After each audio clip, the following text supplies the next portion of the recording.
Last weekend, Salford bounced back from their surprise round 7 defeat at Casford with a narrow victory against the London Broncos in the capital. But the biggest win this week for the Salford Red Devils was keeping hold of their coach Paul Rowley despite the overtures from Hull FC. Today Rowley goes up against Sam Burgess and the Warrington Wolves, who made it 8 wins in 9 games with their epic comeback victory at home to Lee. The Wolves now sit 3rd on the league ladder and they could go top this afternoon. It's the Salford Red Devils up against the Warrington Wolves, live from the Salford Community Stadium.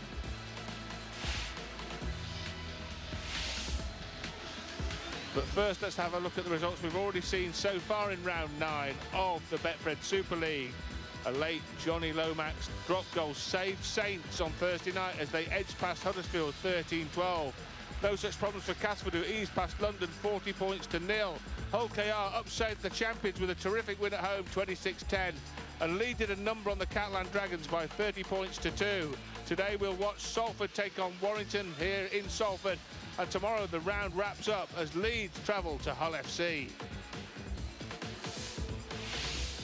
So let's have a look at the league ladder going into this contest this afternoon. Warrington actually went up a spot last night despite not playing. Wigan's margin of defeat at Hull KR took them below the Wolves, who can go top if they win by more than 20 points here this afternoon. Saints currently sit at the summit ahead of the Catalan Dragons, and at the bottom, London Broncos are still looking for their first victory.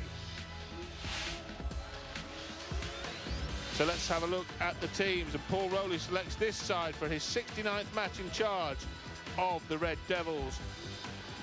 Chris Atkin is preferred in the halves to Cade Cust, who drops to the bench. Ethan Ryan keeps his place on the wing and makes his 150th career appearance. King Buniyayawa starts despite being sent off at London a week ago. And for Warrington, a couple of enforced changes in the outside backs for Sam Burgess, as Matty Ashton and Connor Wrench are ruled out through injury. So in come Stefan Ratchford against his old club, and Matty Russell for his first appearance for Warrington this season.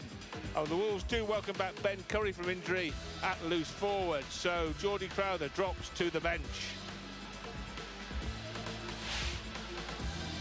This afternoon we have the pleasure of the company of the former Leeds Rhinos enforcer Barry McDermott. Good afternoon, Barry. Just tell us why you picked out these 2 players as your ones to watch. Good afternoon, Rod, and good afternoon everybody at home. Well, if you like your rugby league tactical, you're in for a treat this afternoon. We've got 2 of the best string pullers in the business. Mark Sneed at 33 is in career best form for his side. 320 odd appearances.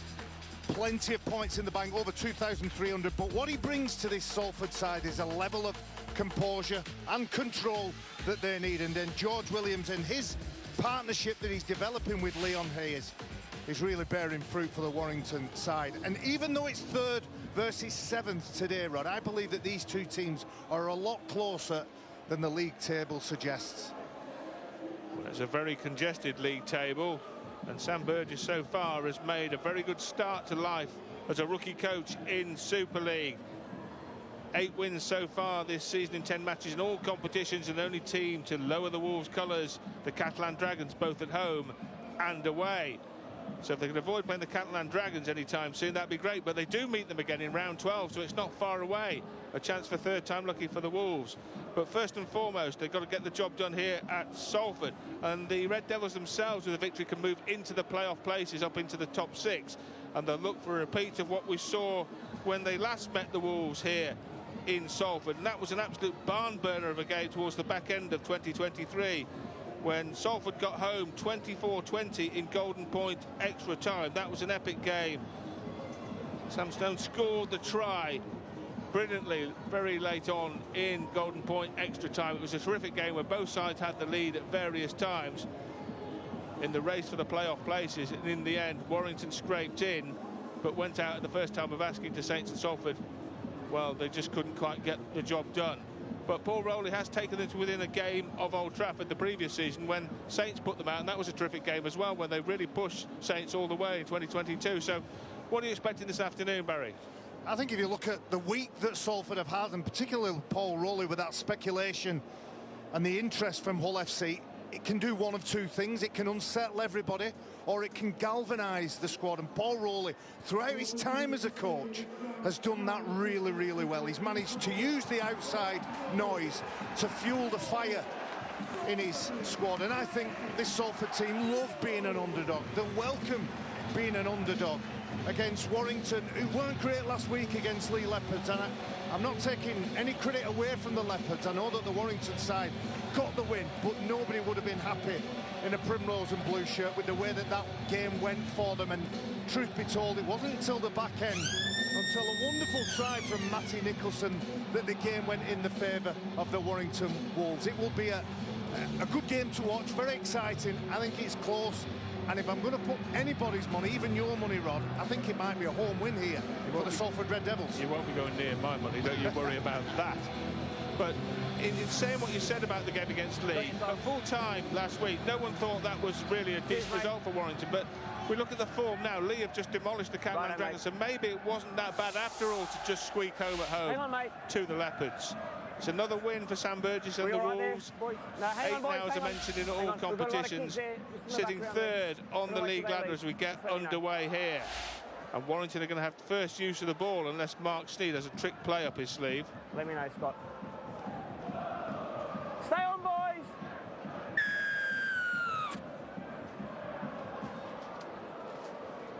Well, it's a horrible bouncing ball to start that game. One, move! Markers! Hold! Hold! Go. Warrington Wolves will have to work out of their own end zone at the early part of this game. And good intensity from the Salford Red Devils early on. 3, move! Here, Callum. Hold. Hold. Go. There were some elements of the game last week when they played the London Broncos, particularly in attack, that they would have been unhappy with. But both sides, particularly in defence, would have taken some credit, taken something from last week into this week. Help! Release. Go last. Well, just to give you confirmation of the starting lineups, just to confirm the referee is James Vella this afternoon. Tom Grant is watching the action and will make the video adjudications this afternoon, should they be necessary. So Salford have dealt with the first Warrington attack. Paul Vaughan making a return. He was suspended for a couple of games, came back in and on the bench last week, but Vaughan making a start today. Yeah, he make a big difference. The pack's been performing really well for the Warrington side, but Ben Curry and Paul Vaughan in the starting lineup, that's a real benefit for them.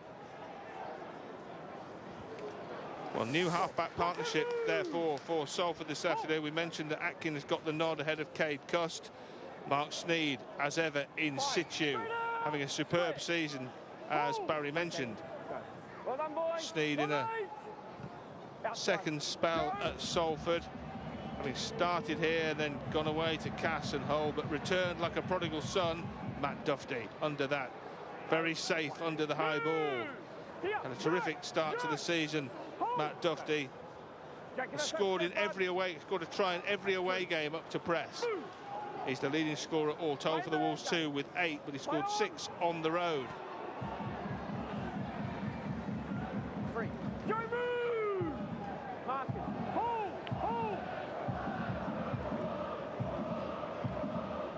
Fairly steady start from both sides, isn't it? Both looking to build the game, and kick from 9 from Danny Walker. It's a good one, and it'll drift over the sideline close to the 10-metre line. He's another player in great form, Danny Walker. Growing with the responsibility, he's getting the game time, the minutes on the field, the trust you can see he's building with the players around him, and he's a real threat around 9, around dummy half. If there's any markers down on the floor, he's gone. Yeah, he's an old school hooker, isn't he, in terms of those aspects you've just mentioned, Barry, and also he's a tackling machine as well. He's almost invariably Warrington's top tackler, and certainly was last week against Lee, so that's his game. And obviously Warrington on the bench have the very experienced former Wigan star Sam Powell ready to interchange in from time to time.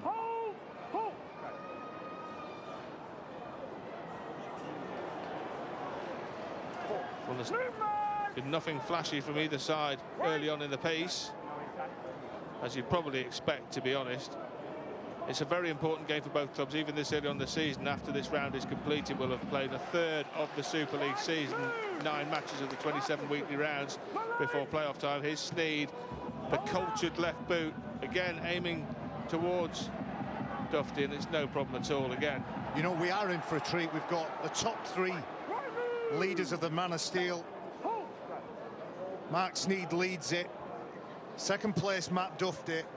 And then Nene McDonald. So those 3 players, I'm sure we'll be mentioning those 3 players quite a few times, but it'll be when the game breaks open, once we've got through this softening up period. Little that up forward. It was forward, just as Josh Thulis thought he was going to go for a canter down the touchline. Thulis with already 5 tries this season, 13 goals as well. Catch and pass from Steph Ratchford, playing in the centre. His versatility sometimes in his career has been his enemy, because he maybe will look back and say, I never actually managed or never got a chance to real fine-tune one position, but he continually does what's best for the people around him. He's playing in the centre, and I think he's very effective over on this right side for Warrington. Yeah, I was going to say that Steph Ratchford is back on his old stomping ground, but of course when he was at Salford they were at the Willows.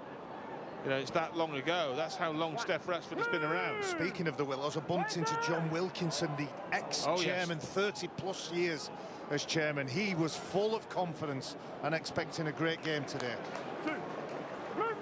Wonderful man. Yeah. And well, there might be some trouble here. It's Big King. Yeah. Is it a crusher tackle? Well, King Vuniyayawa manages to get back onto his feet, but very gingerly, you would have to say. Callum Watkins makes the half break, but no more than that as he's shut down. Sneed puts it to this near side, bringing in Tim Laffer, who's very much the offload king for the Salford Red Devils. They get to within 10 metres of the Warrington line, in front of the Warrington fans gathered behind those posts. Mark Sneed putting a step on, but can't find a gap in the Warrington defensive line. Here's the last tackle, and it will inevitably go back to Mark Sneed. Oh, well, now then, it's going to be a dropout, isn't it? Yeah, I'll be interested what the referee gives here. He judged that kick to perfection, I think. Mark Sneed wanted a contest. Yeah, the referee says that ball. Let's have a look here. A beautifully weighted and judged kick. He never had control of that ball, so I'm glad that the referee's gone that way. It's a mistake, ball over the back line, and it's a dropout to Salford. Dropout taken by Hayes. That's a good charge. Another player in great form, Jack Ormonroyd, getting more minutes on the field. There's been a real proclivity for short dropouts this season, but that wasn't happening there. It's knocked on. No, he was never in a position to catch that ball. Keaton Vuniyawa escaped a ban, was given a red card last week at London, but his hands were down by his side. He was expecting that ball to go behind him. And he gets a second start on the trot. I think Chris Atkins expecting a lot of his front row there, with 2 or 3 bodies in front of his face. It needed to go behind him. Big Sam and the coaching staff. Warrington off the back of the scrum win. And we talked about Atkin being preferred to Cust. Warrington have been doing similar for most of the season, with Hayes being preferred to Drinkwater. So they're one of their overseas players not getting a starting gig because their local lad has been too good. He's been excellent, excellent. And speaking to a certain former scrum half, he's got an admirer in Rob Burrow as Leon Hayes. Big fan of the way he plays. Ratchford at dummy half here. The Wolves moving towards that Salford 20-metre area. Referee calling halt to proceedings. Someone taking a knock in there. I think it's Big King at the back. You can see with the physio just trying to steady him. Yeah, you'd say that he'll be going off for a concussion check here. Yeah, the look at the back. The bench has big Gil Dudson. It looks like he's just taken a stride there. I think he gets hit in the back by his own player, Jack Ormonroyd. He hits his own player into the Warrington player. That's a new one on me. Having their own game of billiards, Rob. So King Vuniyawa makes his way off the field for the concussion check, and as Barry said, it's Big Gil rumbling onto the paddock. Former Warrington player, of course.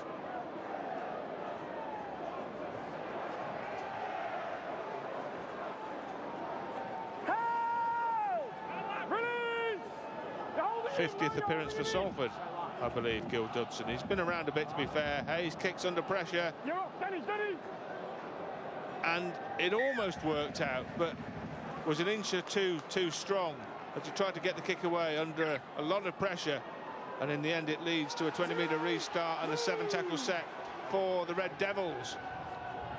Well, Ethan Ryan carts that ball forward for Salford. He was under an injury doubt, picked up a knock last week. Tim Laffey, we've already seen his involvements. He was another player that had a bit of medical attention during the week, so Paul Rowley running the risk, rolling the dice with one or two injury question marks. I think we've reached the phase of the season, 9 games in, where a lot of players are playing hurt, Barry, as you'll recall. That's what happens, isn't it? That's the game, that's the sport. And this is good stuff now from Tim Laffey. And Laffey like a rumbling train towards the try line. And Tim Laffey certainly over the line. The question is, has he grounded the football? And this is going to be a job, I think, the first job of the afternoon for our video referee, Tom Grant.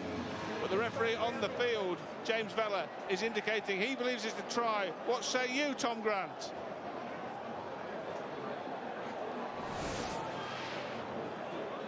Okay, it's tackle 3 we've got an on-field call to try. We're just checking grounding. So he's in possession at this point. Still in possession and going towards ground. Still okay. We've seen all I need.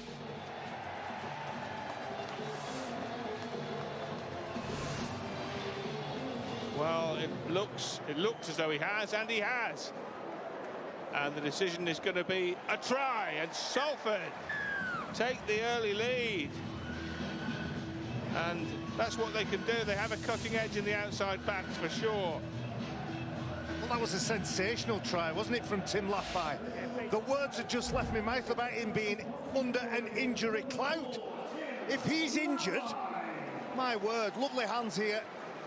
Nice involvement from Ryan Briley, the referee, who stays in the frame, stays in the field, and that's all instinct, power and desire from the centre, Tim Laffey. Beautiful involvement, as I said, from Briley. Handoff a couple of times on Ratchford. He hands off Nicholson. I think he's evaded 4, maybe 5 players to score that try. What a start from the home side. Well, Mark Sneed is Super League's #1 master marksman with the boot. 31 successes from 32 attempts. And this is a tricky one. But is anything tricky when you're as good as this bloke?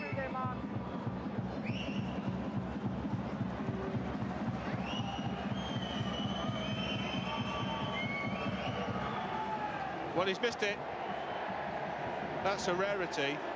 He's kicked 239 successful goals in Super League, which puts him 5th on the overall list, behind some of the greatest goal kickers in rugby league history. Andrew Farrell, Paul Deacon, Danny Brough, and the great Sir Kevin Sinfield has 1,566. So Mark Sneed might need to play till he's 40 to make that amount up. He's on 939, so what's that? 627 behind Sir Kevin. He's not just a player that can do special things off the boot, he can do special things with ball in hand as well. That's a wonderful start by the home side. Yeah, well, the 2 centres for Salford, Nene McDonald and Tim Laffey, are amongst the leading offloaders in Super League. There was no need for an offload there, Barry, was there? No. He just rumbled over himself, swatting off Warrington defenders like they were irritating flies. Showed good desire, didn't it?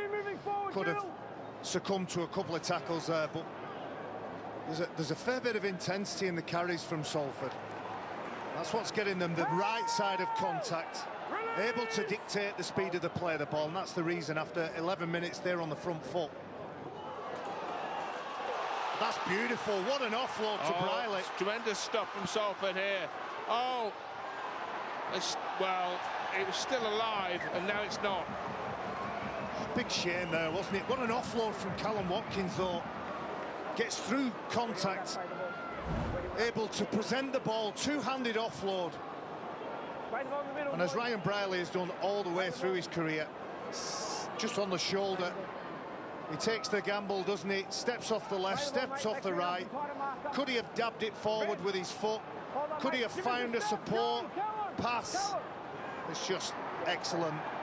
Ryan came on the inside, his wingman, and outside him was McDonald, so they kind of swapped places, the centre and winger. And in the end, Briley got caught in about 4 minds and couldn't complete the try-scoring pass, which would have put Salford at least 8-0 up with a kick to come inside 13 minutes. Well, he's gone for the try, hasn't he? And at the point where there's nothing on for him, understanding and realising his last tackle, he just passes the ball anywhere. Well, Briley is a try-scorer. He's scored 4 this season. Move now! Stay level! So Warrington dodge a bullet. Rocky start for the Warrington Wolves, but it's not something that's happened. Well, it's something that's happened before in the Super League against Catalan and against Lee last week. Here's Thulis. Thulis has got no room in which to move, no wriggle room for the Warrington winger. Knocked into touch, 30 metres out. Well, Tim Laffey with the tackle eventually, but it was good kick pressure that forced George Williams to run. Tried to attack over on that right side. It's a little bit high. It is. And Josh Thulis is probably asking the question. I don't know whether the touch judge... I think this could end up in a Warrington penalty because the touch judge is on here. I think you're right. I think you're right. And it's a shame, isn't it? 6 inches lower, and that's a great defensive effort. And it is a penalty.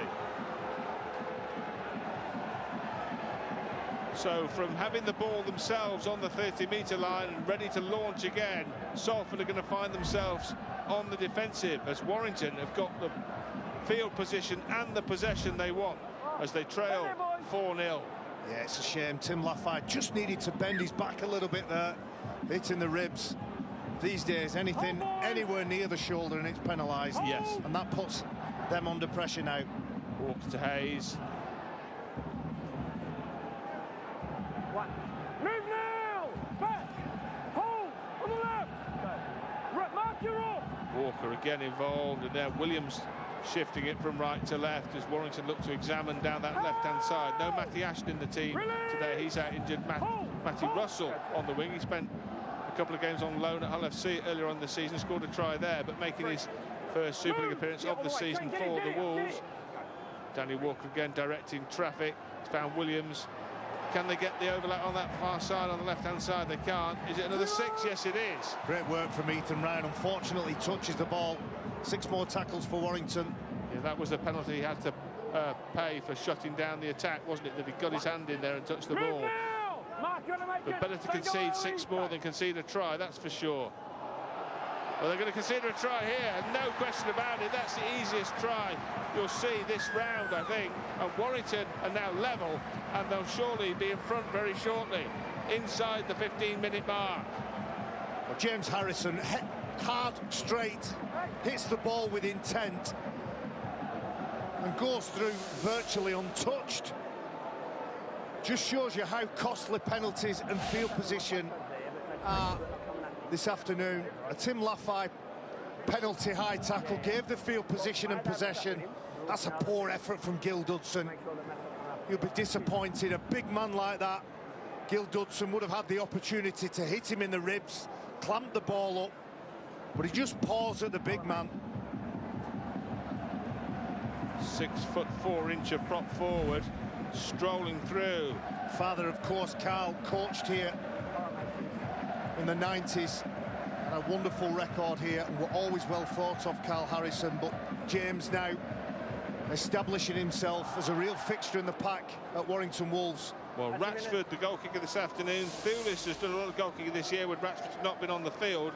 19 from 21 so far for Steph Ratchford this season. He did have that run that stretched back into last season of 41 successful goal kicks, and that's one of the easiest he'll ever have. And it's still worth 2 points just the same, and the Wolves now in front. Quite the turnaround here, Barry, and really that decision or the high tackle, I mean, it was a penalty, there's no question about that, but that incident was very much pivotal, wasn't it? Instead of Salford bringing the ball away from their own line, they were defending it, and they couldn't defend it effectively. They'll talk about the focus and the concentration. Stand sorry, boys. Stay on, boys. And James Harrison not having to work that hard to get that ball down and score a try. It's a soft try to concede. Warrington didn't have to work for it. In many ways, it undoes the first 15 minutes. Yeah, fourth try of the Super League season for Harrison. That's a decent output for a prop forward, no question. And Warrington are going to get another penalty here.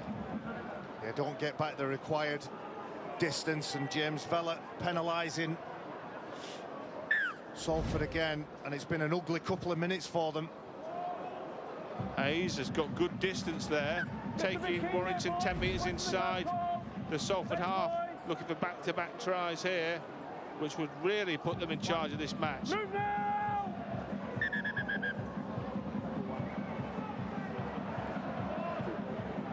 Referee Vella stops the play momentarily, and now Paul Vaughan will drive it forward.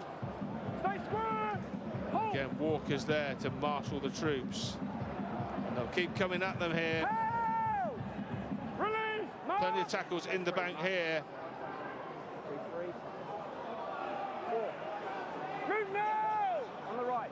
Hold, go. Walker comes to this side this time, the near side, that's the Wolves' right. They've spilled the football. Surrender! Good result for Salford there. Chris Atkin, I think it is, who ends up with the ball. Wait!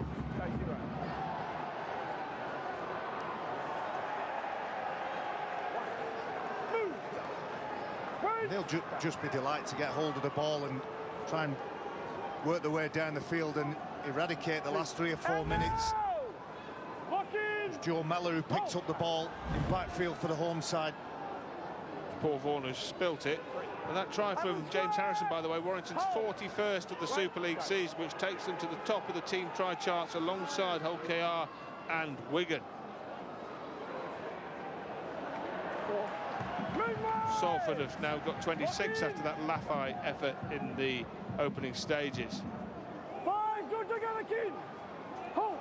That's a better set possession, bit of ball movement. Sneed with the bomb this time. Well, that's simple for one of the competition's in-form fullbacks. A deliberate kick from Mark Sneed. Whenever he kicks it end over end like that, he's challenging his team to present that solid wall, that white and red wall. 2, move. I like this shirt. It's an old-fashioned, old reinvention of a 70s shirt with the S, the old Quality Street Gang. You'd remember that, Rod, wouldn't you? Back in the 70s. I was just a star in the sky, me, then. Not so much just rugby league analysis, but fashion comment from Barry McDermott. And Warrington here, in amongst all that frivolity, have made a mistake in a very dangerous area of the field. Toby King trying to play that ball quick, trying to get some momentum at the play of the ball, but great work. Ollie Partington, we've got some terrific defenders. Ollie Partington, 51 tackles. Matty Nicholson, 53 last week for both of those players. But it's not always the amount. Sometimes it's the quality and importance of those tackles, and that one from Ollie Partington resulted in a mistake. When it comes to Sneed, once more, Lafay, the try scorer for Salford. This time surrounded and closed down by 3 Warrington Wolves. Steph Ratchford involved and George Williams too.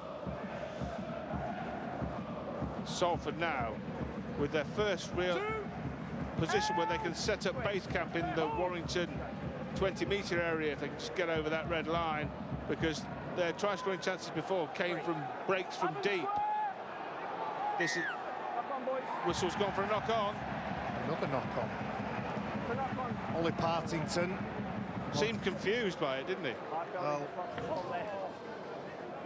I'm trying to read a bit of body language there. There may well have been hands all over that ball, but it's his job and responsibility. You can see, there you go, yeah. See, body language.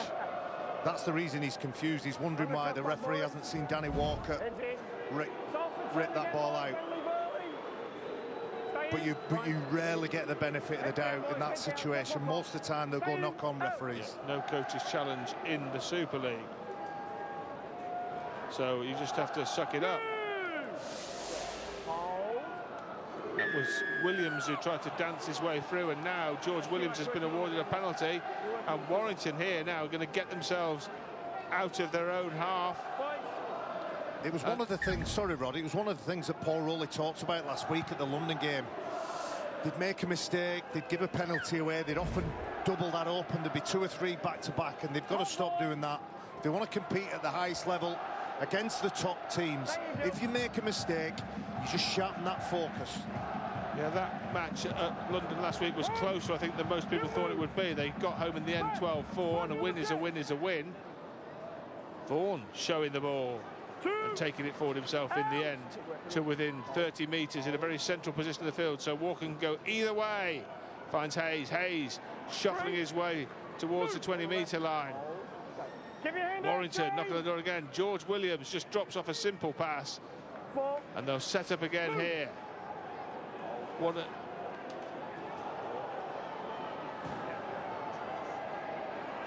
They've got it wide to Russell. Russell stepping inside. This will be the final tackle in this set of 6 for Warrington. Can they force another set or even better score points? The hoisted kick from Williams. Salford have got hold of it. And news from the sideline that King Buniyayawa has failed his HIA for Salford, so they'll be without the King's services for the rest of the afternoon. Yeah, he does damage when he carries the ball, but he's only used in short stints by Paul Rowley, so it may affect the rotation. But in terms of the players that are on deck now, I think they're more than capable of covering. Mark Sneed going for a possible 40-20. It's just short, but he deliberately looked at that red line, deliberately aiming for it, probably recognising that they need to get away from their own 20-30 metre line. It seemed very much a let's get out of here kick, and he's got his side up over the halfway line, but not much further. He's one of those players, Mark Sneed. Reminds me of Lee Breers, Warrington ex-player. The longer they are in the game, the older they are, the more they understand the game and know how to cut corners and make the game easier. It's a big challenge. Good contact from Ormond. Not much international recognition at the very highest level for Sneed, just as with Breers. But it almost takes a career to understand the things that they know, and by the time they've learned it, they're almost done. Oh, they've got Thewlis into a couple of yards of space here. He likes to cut inside. That's what he did when they scored the winning try through Nicholson last week. Here's Williams, the magician, with the ball, prodding the ball forward. It's going to be a try. Oh, it's knocked on. It's knocked on. It seemed a certain try. And Matt Duffy, of all people, has bungled it. Williams' kick seemed absolutely perfect, and it seemed that all he had to do was catch it and fall over, and instead he forgot to catch it and just fell over. He's at his best, isn't he, George Williams, when he's got a few options available to him. Delicately puts that kick in the path of the fullback, but unluckily for the Warrington Wolves, he couldn't regather, and then they, in turn, give a penalty away. Well, we've seen a big turning point on the 15-minute mark when Salford gave a penalty away, but they thought they'd got Thewlis into touch, and the Wolves scored from it through James Harrison, and now Warrington thought they were going to score. I thought they were going to score, and now they have not scored and given a penalty away, so it's turned completely round, and it could be the possibility of a 12-point play here, as it were, saving 6 and then gaining 6 themselves, maybe. Was that high? No, says the referee. Salford fans screaming for a penalty. They're not getting one.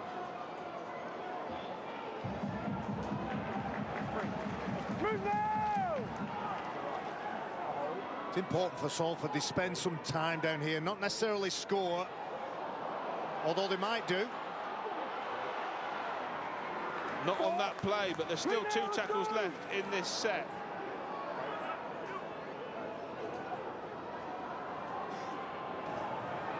Here's Mark Sneed. The offload, the kick forward, picked up by Warrington. He won't have the pace, surely. No, poor option from Ryan Brierley. Chose to kick that ball and it just simply went to the hands of Danny Walker. Danny Walker it was, and I suppose from Warrington's point of view, it was picked up by the wrong man. They wanted it to be Thewlis. But they have got the ball and they've got themselves moving forward. That's the main thing, and they snuffed out that Salford attack. Change made for Warrington now. Joe Philbin on. He'll add some impact and punch. Joe, you're off. Again, the kick forward. This is going to be in goal, and he's done a try. He's claiming it. George Williams, I said he was a magician. He's pulled a rabbit out of the hat there. If he scored from there, he looks a massive second favourite to get to that ball first. But it's going to be a video referee decision. And the referee on the field, James Vella, reckons it's a try. The most important opinion is now going to be, what does Tom Grant think of it all? Tackle 3, we've got an on-field call to try, so we'll look at onside, offside first, and then into grounding. So we'll pause the ball on the foot. So everybody to the right of the kicker is onside, so we can go through towards the grounding now. So we'll take the corner, play through this, bouncing ball. Challenge is clean. That appears to be grounded. I'm just going to check the other angle. So ball's moving, challenge is fine, we've established that.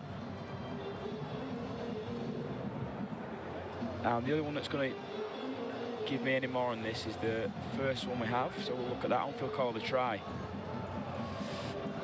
In possession. Just double check this angle.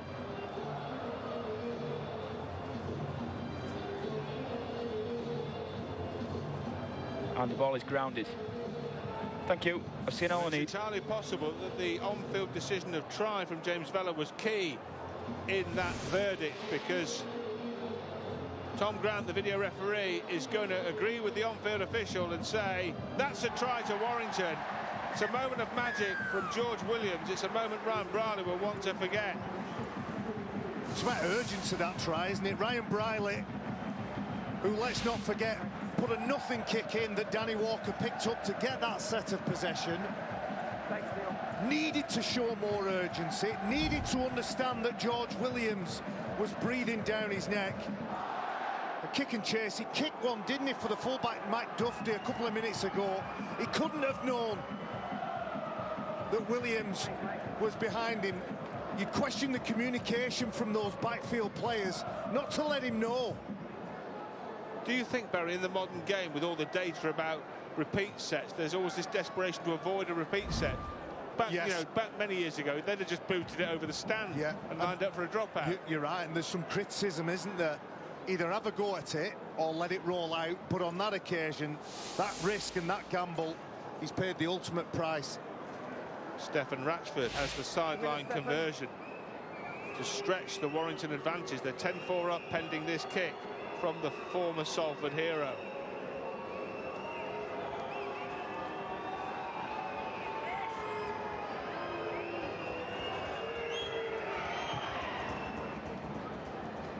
It's a good effort. It shaves the upright, but it's not through. Warrington's lead remains at a converted try. Sam Burgess, Richard Marshall and Martin Gleeson, the last two that I mentioned, have all spent time here at Salford Red Devils, so they know what this club is all about. Stay back! But that was individual brilliance from George Williams, who chased his own kick, almost regathered. My word, that's well collected on the full. Yeah. You know what you're going to get from that play, don't you? Matty Russell runs the ball hard. He's difficult to handle. You held on the ground and passed the ball off the ground. Passed the ball off the ground. He's been penalised. He must have felt like he was going into touch. Yeah. He's passed the ball off the ground. Yeah. Well, George Williams wants to have his say, but in the end, the final say will belong to James Vella here. He's passed the ball off the ground. And that will be, it's a penalty to Salford. And it's a cardinal error, isn't it, to turn the ball over immediately from the set of 6, having just scored. Let's credit the defence though, Rod. Look at the amount of players in Salford shirts making that play possible. He was probably half a metre away from the try line. So again, communication from the players around him.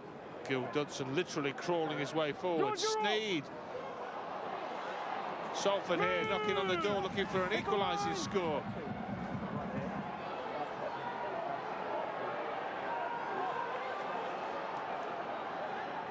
Right on the goal line here. Oh, and they're claiming a try. They're claiming a try. He's got it, Joe Mellor. He's gone low and hard. Tom, mate. It's tackle 3. I have a try. And a try on the field again from James Vella. And again, decision for the video referee, Tom Grant. It's already having a busy afternoon here inside the first half an hour of play here at the Salford Community Stadium. 10-4 to Warrington. It could soon be 10-all. Tom Grant with the decision.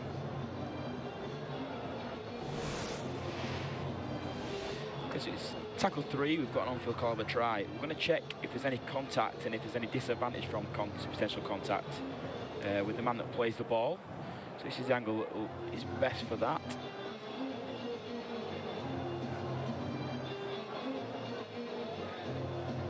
I'm just going to go on the corner camera for this one, just to establish if there's any disadvantage.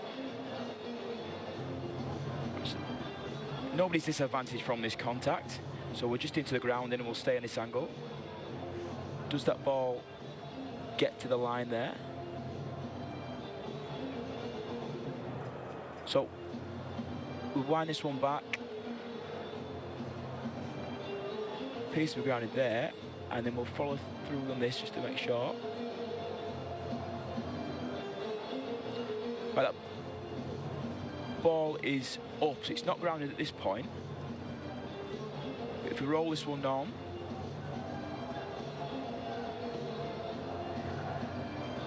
see if we can zoom on that. Just to establish whether the ball is grounded at this point. So we've got an on-field call of a try. So that ball must be grounded at this point there. I can see white there, the ball is grounded. Thank you, I've got my decision. Okay.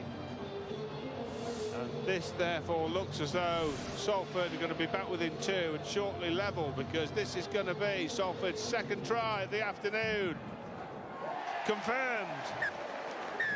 And Joe Mellor, the scorer from very, very, very close range, to go with Tim Laffey's opener, which in combined terms cancel out the tries from Harrison and Williams for the Wolves. He's been a good buy, Joe Mellor, hasn't he? His versatility is key for Salford. All started with that intensity in defence, a smart kick-off from, again, the master-in-chief, Mark Sneed.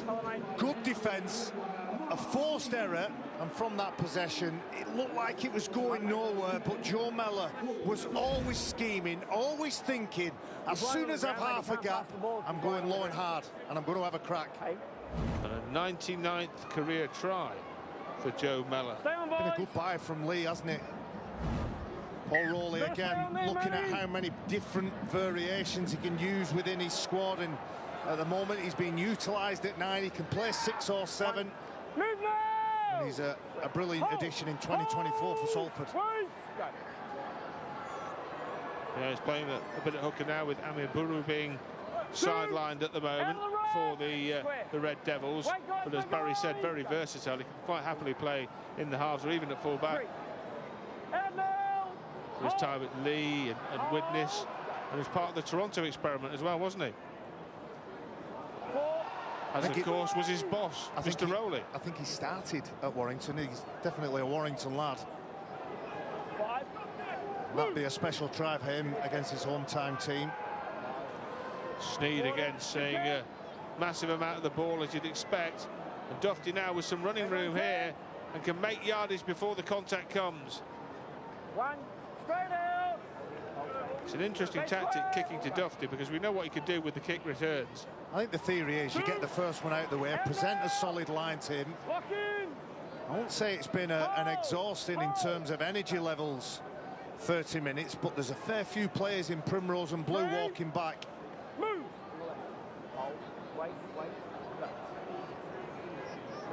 Jordy Crowther has come on for Warrington Wolves now.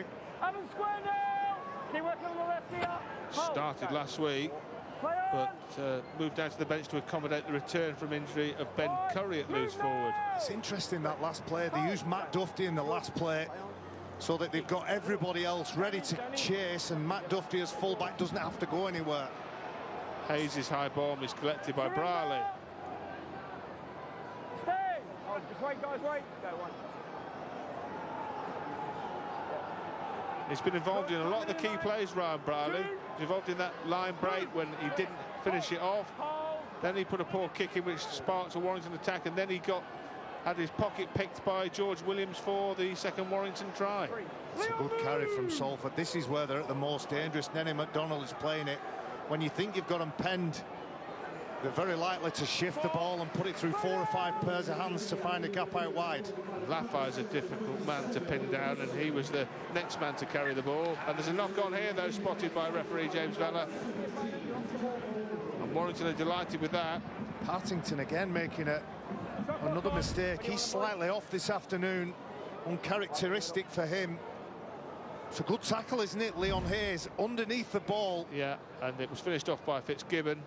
And between the two of them, they've forced the ball free, and Warrington are going to get the scrum feed just inside their own half here. It's a trap. You know them little diminutive fellas. I remember Rob Burrow. It's a trap. They run at them, but they're that powerful. They'll duck underneath the ball, and Leon Hayes did then, targeted the ball, and along with his teammate forced an error. Williams. That ball should have gone. It's another penalty. They're offside there, Salford, but that ball should have gone from Dufty. And Hayes has launched another Warrington Wolves attack, because now we're closing in on half-time. 6 minutes to go before the half-time siren, and a try now would be almost certain to put the scorers in front at the break. So important moments here as Walker again directing the traffic for the Warrington Wolves. Crowther on the field, as Barry said, off the interchange bench. Warrington knocking on the door, looking for their third try of the afternoon in what's been a seesaw contest in the Super League. Out the right, hit this line, don't go early. Go. That was Curry taking it forward. Now, again, Walker will be calling the shots here. You'd expect Williams to be involved late in the tackle count here, but Walker himself cannot get to the try line.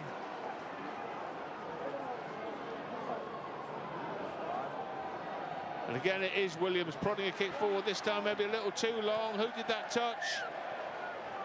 I think Steph Ratchford. Well, the referee has called for the video ref's assistance in checking the restart, although the way he's pointing, he thinks it's a Salford 20-metre restart. Call 20-metre restart, mate. No. Hang on. Yeah, well, we're playing on. I think it was Steph Ratchford that finally got. We're not playing on. The player's trying to play on. Well, it was interesting because Brierley was saying knock it dead, which he knows was what he didn't do before. Yes. So he's thinking, we don't want to make the same mistake I made just a moment or two ago. Yeah. So that's what he was screaming for. But in the end, it's worked out perfectly for Salford. And this now is Nenny McDonald, the former Leeds Rhino. It's Callum Watkins now taking it forward.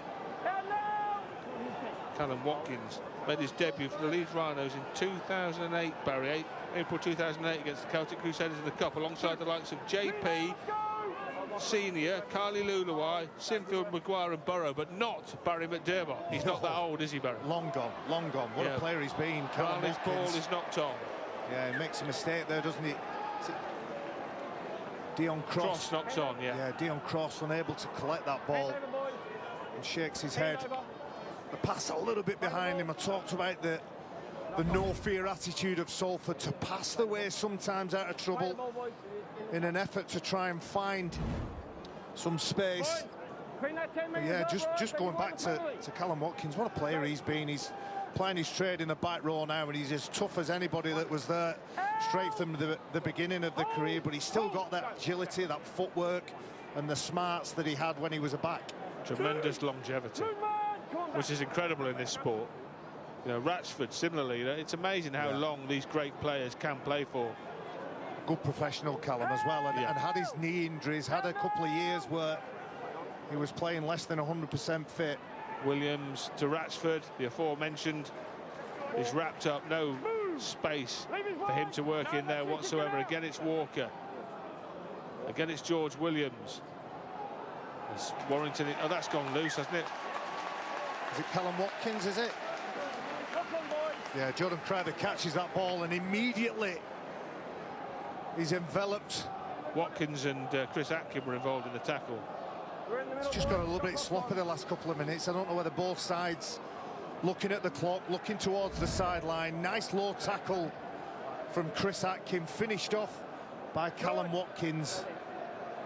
But with a couple of minutes to go before the half-time hooter, it's a chance for either side to post a try that can change the reflection and complexion, should I say, of the half-time team talk.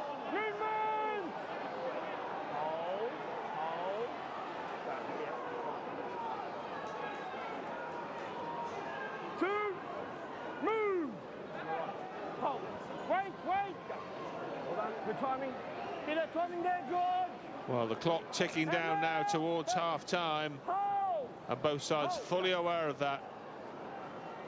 Sneed. Well, Salford might have one last trick up their sleeve.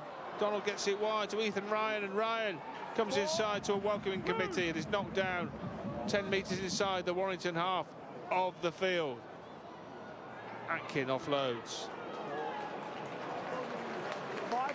Last tackle, possibly Salford's last chance of points in this first half. Drop goal. Perhaps a drop goal. Mark Sneed, the ace one-point exponent, and he's nailed it. Mark Sneed. Irresistible from Mark Sneed, understanding the clock, the importance of 1 point. It was a big carry from Jack Ormonroyd. I've been impressed with him every time he's carried the ball forward. Left a couple of players down on the floor, left the space that Mark Sneed needed and the time he needed to get that drop goal away. And that moves him to within one of a half-century of drop goals in his career. He knows the value of the one-pointer. Behind the ball.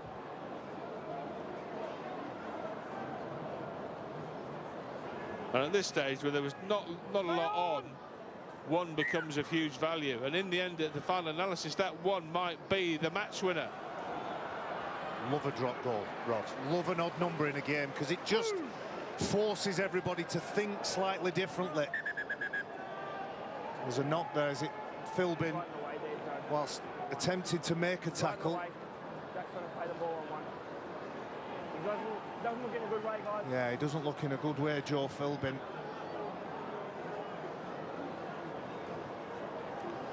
Well, Salford have already lost King Vuniyayawa to a failed concussion check. And Philbin here, I think, might be heading down the tunnel for a check himself. From the early evidence, Sam Burgess looking on with his coaching team. Yeah, they're going to take a look at him, aren't they? Just when the ball is going forward, when the ball carrier is going forward, Philbin ends up, I don't know whether he hits somebody's arm. Ormonroyd possibly.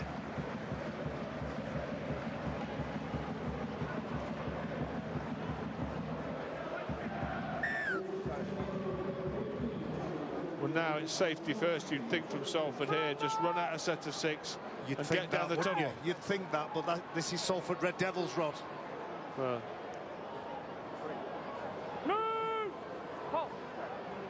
Well, Mark Sneed already lurking in back pay, ready to put his left boot to the ball.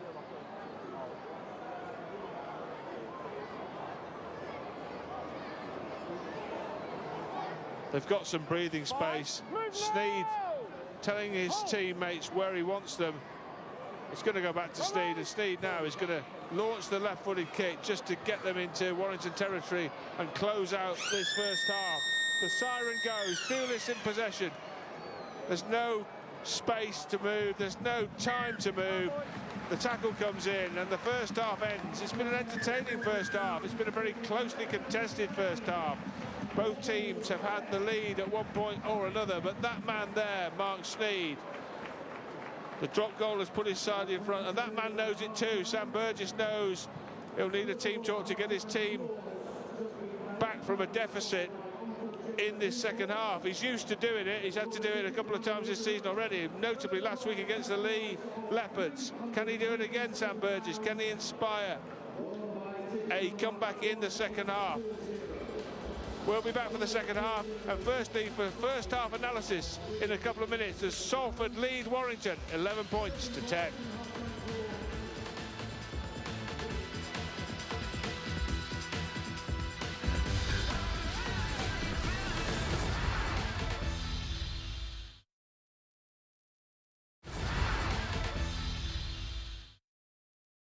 It is Rugby League Reloaded for 2024.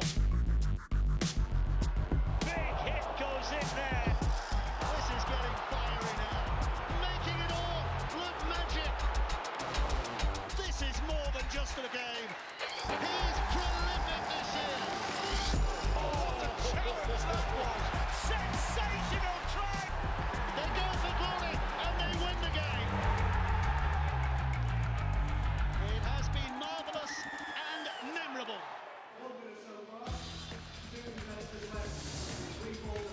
Every game live in 2024. You get more in 24. And tomorrow, Hull FC take on Leeds 5-3 on Sky Sports Action. Here at Salford this afternoon, the home side, the Red Devils, have edged in front at half-time by a solitary point, 11 points to 10. I think both sides will look at those completion rates, they'll look at the mistakes, and obviously missed tackles. Neither side has managed to find the rhythm, but I think they've created enough chances, converted a few, but when they get back in the changing rooms, they'll talk about being better in their execution. Well, let's have a look at the tries we've seen so far and the near misses that Barry alluded to. Talk us through it, Barry. Well, the first try of the game was magnificent. A real show of power and determination here from Tim Laffey. Squatted off a few players. He went up to the video ref, but it was given. Nice little tip on, nice little addition from Ryan Briley, who had a couple of good moments, a couple of poor moments. And this was one of his better involvements. Beautiful offload from Callum Watkins. Right on his shoulder was Ryan Briley, who tried to round the fullback Matt Duffy. There weren't too many options available, but they didn't convert that opportunity. Tim Laffey, after scoring the try, gave a penalty away, needed to lower his sights a little bit, and from that chance, well, he just strolled through, didn't he, James Harrison, who's in terrific form in 2024, but the middle unit will be bitterly disappointed with their application on that occasion. And it's been a feature of the first half. George Williams with some irresistible touches off the boot. First one not converted by Matt Duffy, but that determination and urgency by the standoff. He quicker to the punch. Ryan Briley won't want to watch that too many times, given by the video referee. Intensity in defence, commitment in defence. And Matty Russell didn't need to pass that ball inside, but he did. And Salford Red Devil, through the former Latchford Albion player, Joe Mellor, got a try. And then to finish the first 40 minutes, a drop goal, a sublime effort from Mark Sneed. 11-10 scoreline at half-time, Rod. So the second half is coming up in a couple of minutes. Can the Wolves turn it around, or will Salford hold on to move into the playoff places?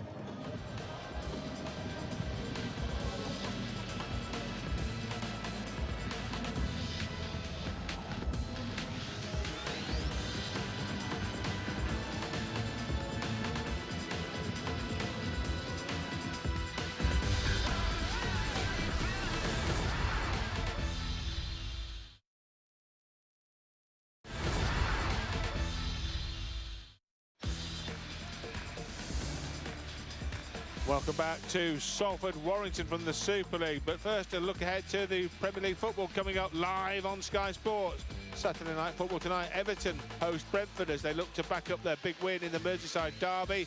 Liverpool have dropped 2 points today at West Ham, so a big opportunity for the league leaders Arsenal, who go to Spurs on Super Sunday, 1 p.m. on Sky Sports Premier League. And later on, Man City in this duel for the title now between Arsenal and Man City. They go to Forest, Pep Guardiola's team. 4 o'clock, Sky Sports Premier League, Super Sunday.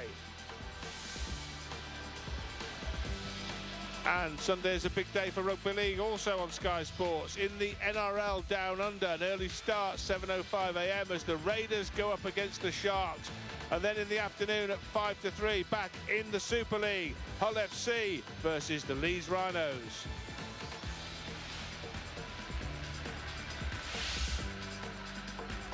And the half-time picture is a sunny one, literally and metaphorically, for the Salford Red Devils, who lead the Warrington Wolves thanks to that late first-half field goal from Mark Sneed. The home side up 11 points to 10 at half-time.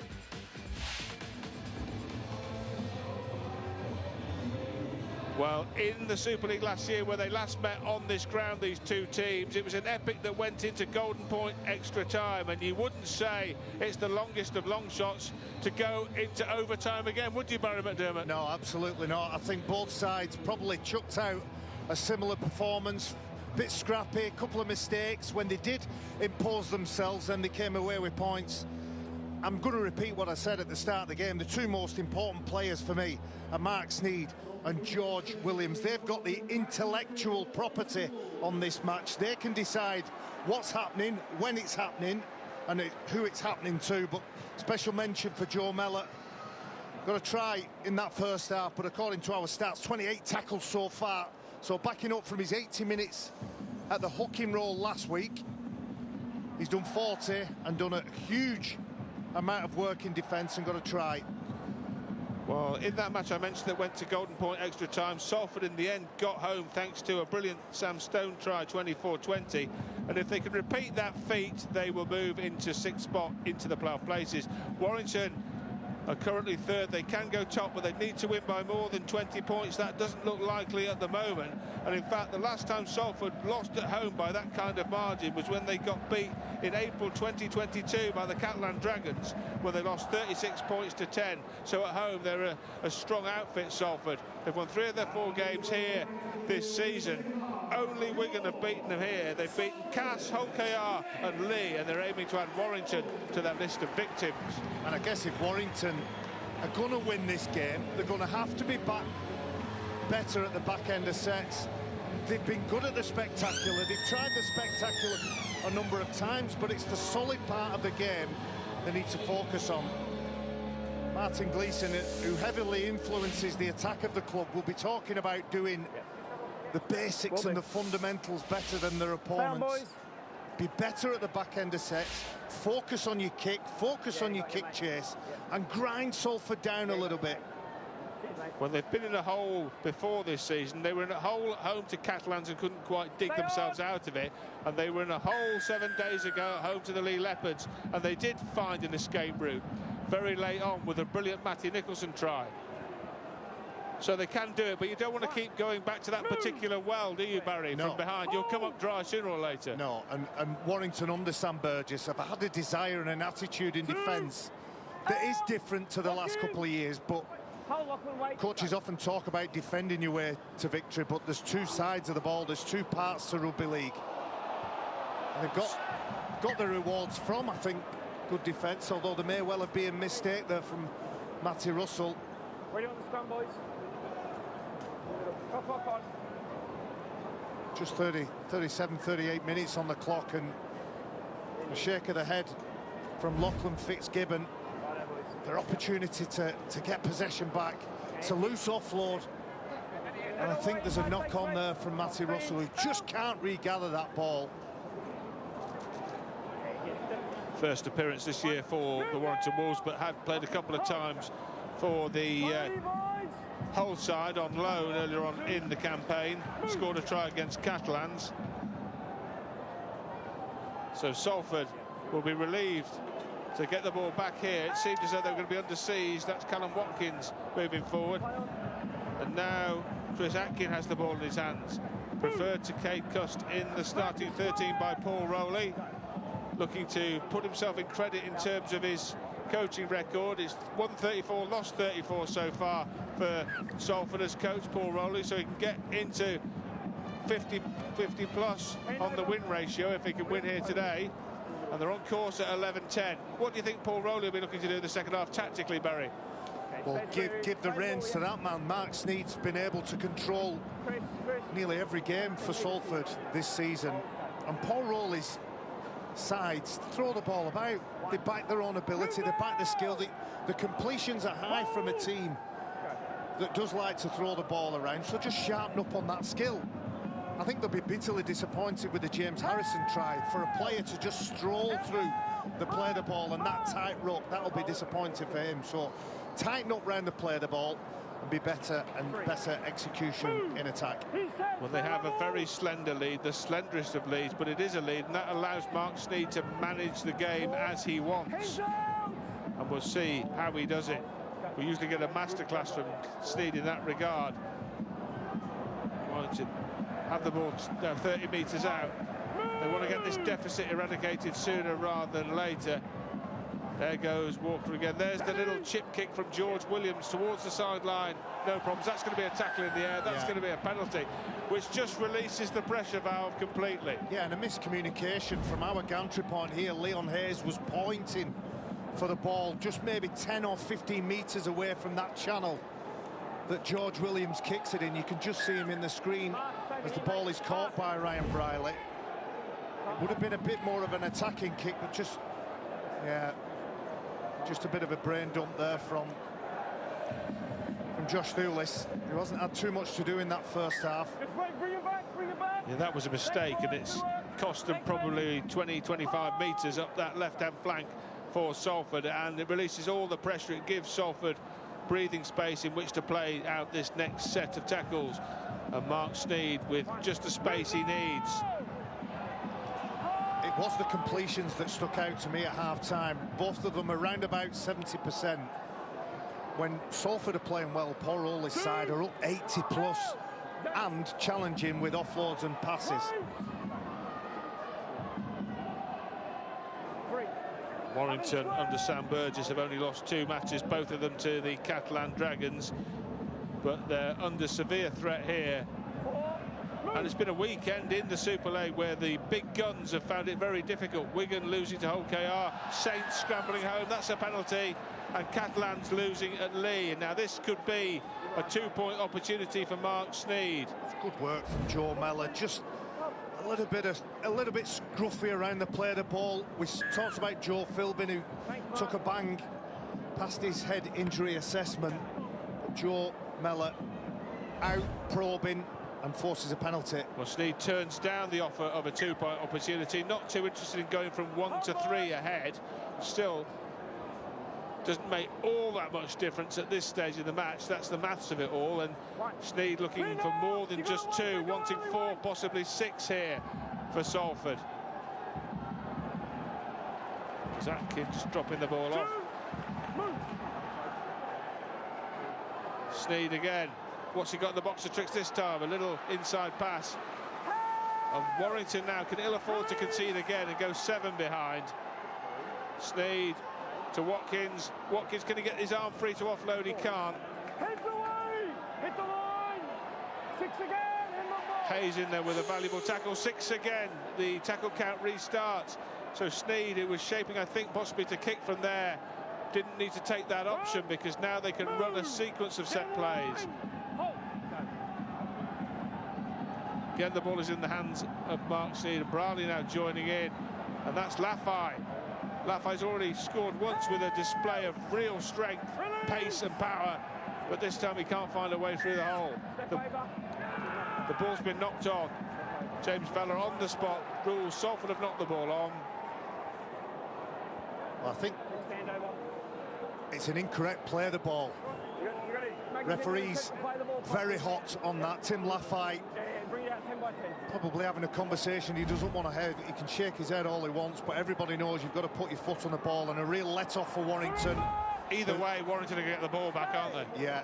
Well, they have got the ball back. They've got the ball.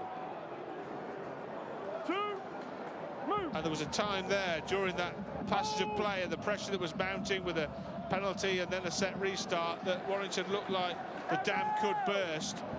I mean, last year they won the first 8 games. It was in week 9 that they started leaking oil, and in the end the wheels completely fell off at the back end of the season. They've knocked on here. That's Walker who's made the mistake. Well, that is a lack of patience, isn't it? Sometimes, I know we've got a long way to go, 30+ minutes. Scoreboard pressure does force issues, does force decisions. Danny Walker. And do you know what? I'm going to change my mind. I think it's the work from Mellor, the work from Atkin. I thought he was trying to find an offload, Danny Walker, but just terrific work in defence. Last season, Warrington won 11 of their first 14 games. They lost 11 of their last 14 games. You talk about a season of 2 halves. Well, Salford fans want a penalty. It's not forthcoming from James Vella.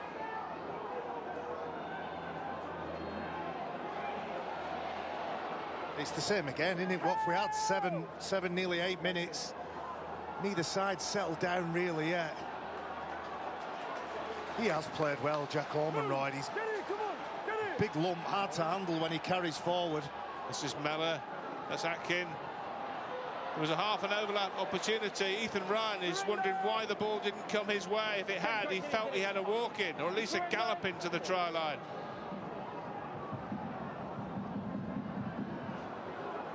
Virtually all Salford at the start of this second stanza. Sneed going into dummy half, takes him out of the kicking position, prodded forward.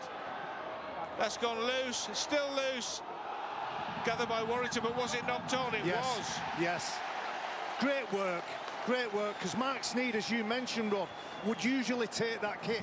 He was forced in to pass that ball at dummy half, and Chris Atkin delivers a wonderful kick, judged to perfection, and Nene McDonald, as he does so often, competes for the ball, and then Fitzgibbon can't control it for Warrington. More pressure on the Wolves, more possession for the Red Devils. Yeah, Lachlan Fitzgibbon absolutely outstanding in the win over Lee. In fact, if I'm right in remembering, he was the player of the match against Lee. Scored a try in that comeback win, but just couldn't quite grab the ball as it was bobbling around on the ground. It wasn't an easy one to handle, but it really means that Salford here, 10 metres out, they can got a scrum in a central position. They can do what a players in the scrum. Good spot, Barry. They haven't got enough players. Even I know you've got to have 6 in. Well, you were normally in it. And that is McDonald, who had to handle a bouncing ball, and by the time he got it under control, he was being corralled by 3 Warrington Wolves, and they forced them back goodness knows how far there, 25 metres. My gosh. That's the ugliest play I've ever seen. Everybody waiting for the whistle. Yeah, it was a 25-yard loss on the play, wasn't it? I mean, it was a absolute mishmash. Salford is still in possession with Ormonroyd, and Jack Ormonroyd, as Barry says, very difficult to put down, takes 3 Wolves to knock him over and force him almost onto his back. And here's Sneed once more, and Atkin is involved. They're looking for one gap in the line, one opportunity, one half chance to put themselves more than a score in front. Mark Sneed. 5, get out! 9, out! Hold! Sneed's left boot should be dealt with, it is. Good take, that, wasn't it? Again, same again, same kick, same target. And Toby King is on hand on that occasion. Good defence. But even so, the net result for Salford is that Warrington are coming away from their own line. They've been under pressure, the Wolves now. Interesting to see what response they've got. Joe Bullock Rashford is the man given the job of carting it over the 30-metre line, but they're still deep inside their own half here. Sam Powell's on. Sam Powell is on, and he's in at dummy half here, the former Wigan Warrior. The kick comes. It finds the grass, it finds a bouncing ball, across comes Brierley. Well, if I'm not mistaken, Mark Sneed put pressure on George Williams on that occasion. That is probably a good example of all hands on deck. Just do what's required of you for your teammate. Jack Ormonroyd getting a big round of applause as he comes to the sideline. A good shift for him. Shorrocks comes on, Joe Shorrocks.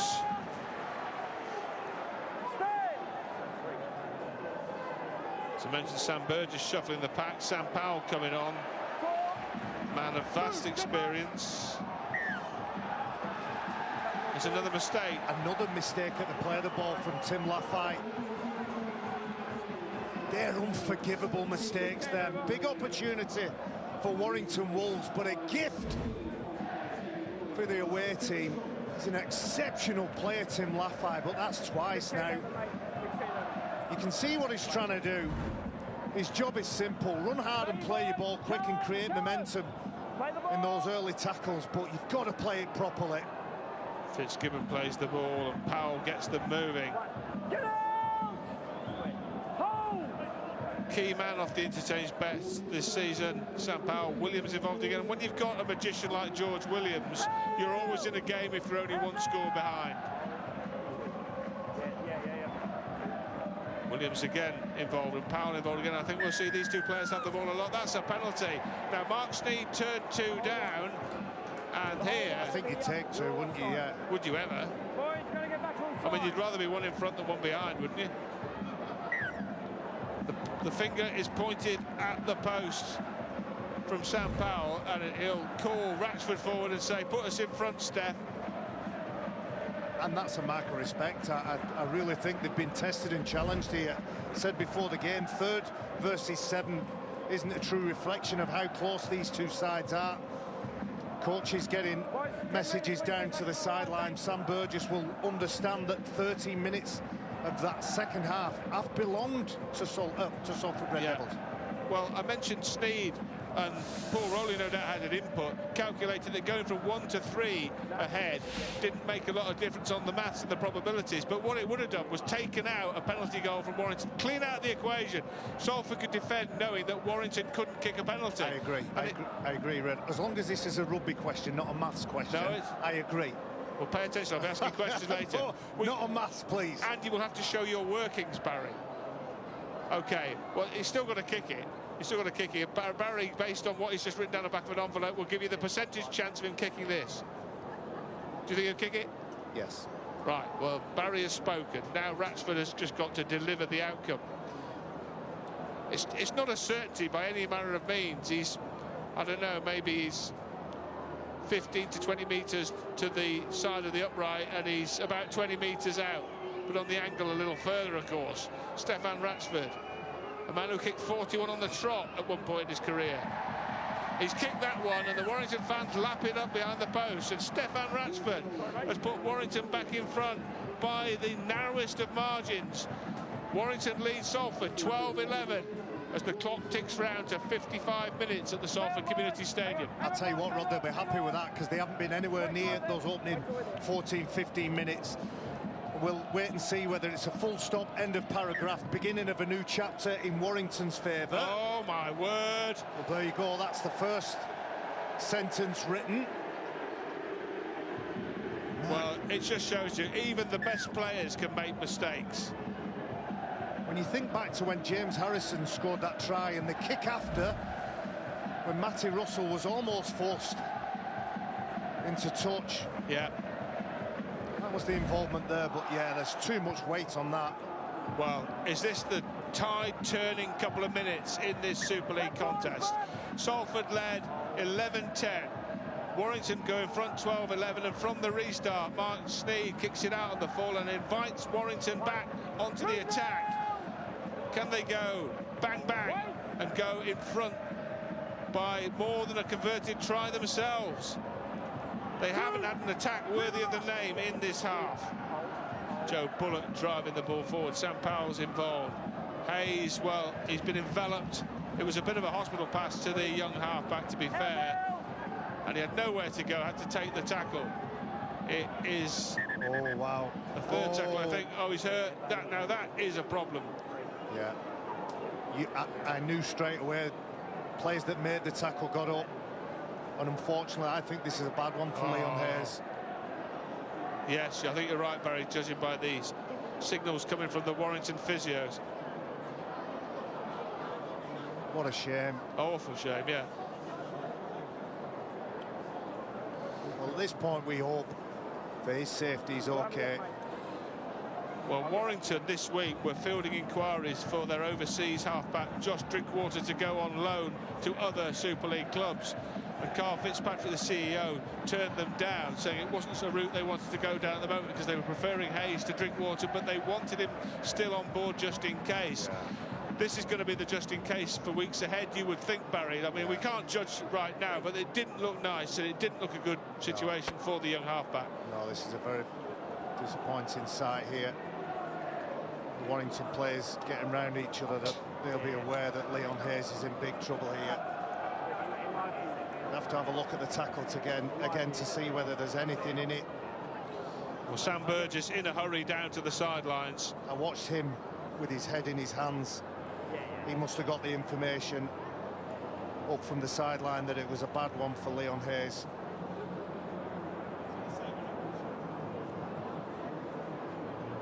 OK, while there's a break, we're going to have a look at the tries, Barry.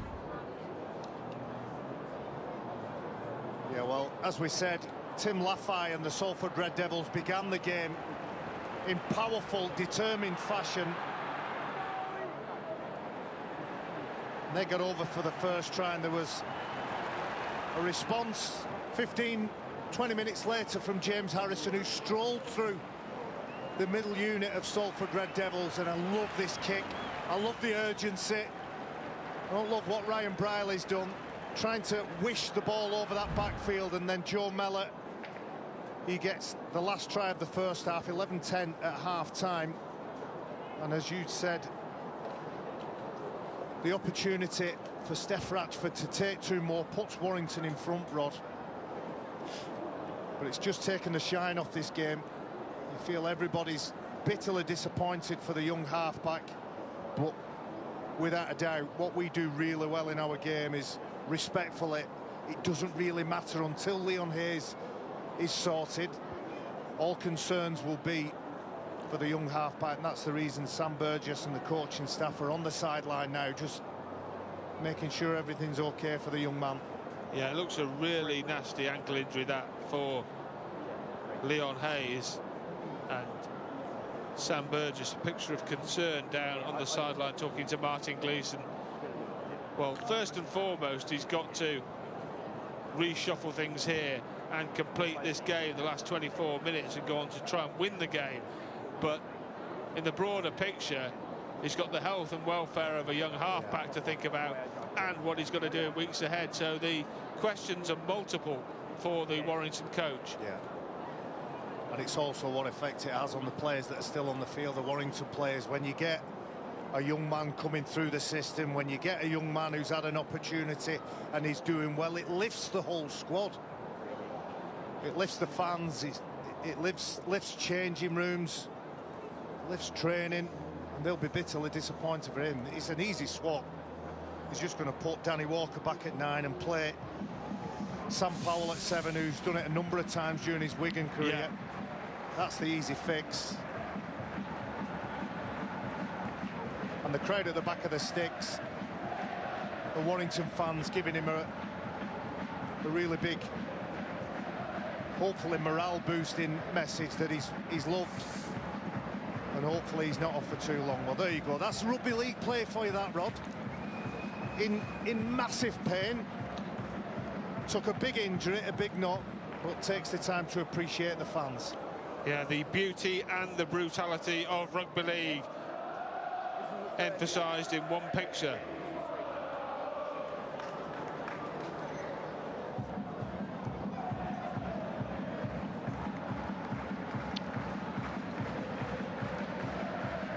Well, you'll have been in this situation yourself, Barry, as a player, either yes. a teammate or as an opponent seriously hurt. Yeah. And just explain the process of trying to stay warm and loose, and then trying to get your mind on a game. How difficult is it for a player? Well, first and foremost, Leon Hayes' injury there. I had that injury.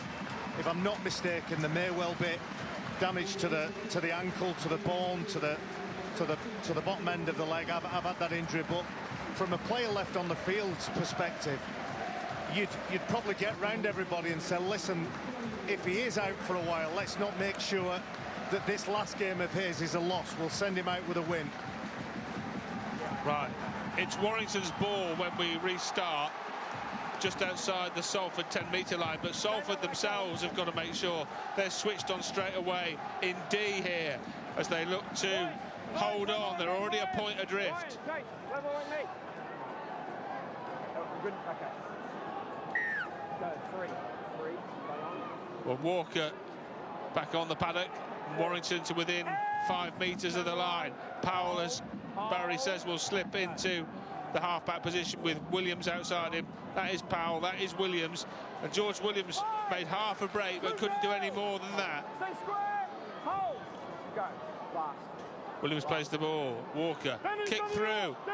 Not dead. And Warrington get the repeat set they craved. Well, there's a legacy from the first half.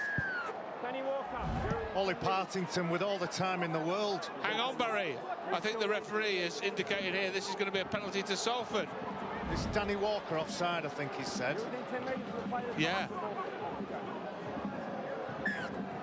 Well, I'll tell you what, I think they've got off lightly there. I know Danny Walker is within 10 metres because he passes the ball, he chases hard. Well, Salford Red Devils won't be complaining, that's for sure. Well, you talk about turning points. That seemed that it was going to be a goal line dropout with Warrington getting the ball. Salford, remember, tried a short dropout against Wigan when they were in peril, and it went wrong and they conceded a try and lost the match. So I think that they would have eliminated that from their repertoire. I'm sure Steed would have gone long, but Warrington would have got the ball back, and as it is, they're back on the defensive. So that has changed the mood music around the Salford Community Stadium at this stage of the match as we approach the hour mark with the wire a point in front. They went in at half-time, a point behind. The atmosphere's just changed, hasn't it? Everybody's a bit pensive. The game is in the balance. There's been an injury from a popular player. Everybody likes to see a young man come through the ranks and thrive at the highest level. So the game really is in the balance, both on the scoreboard and emotionally.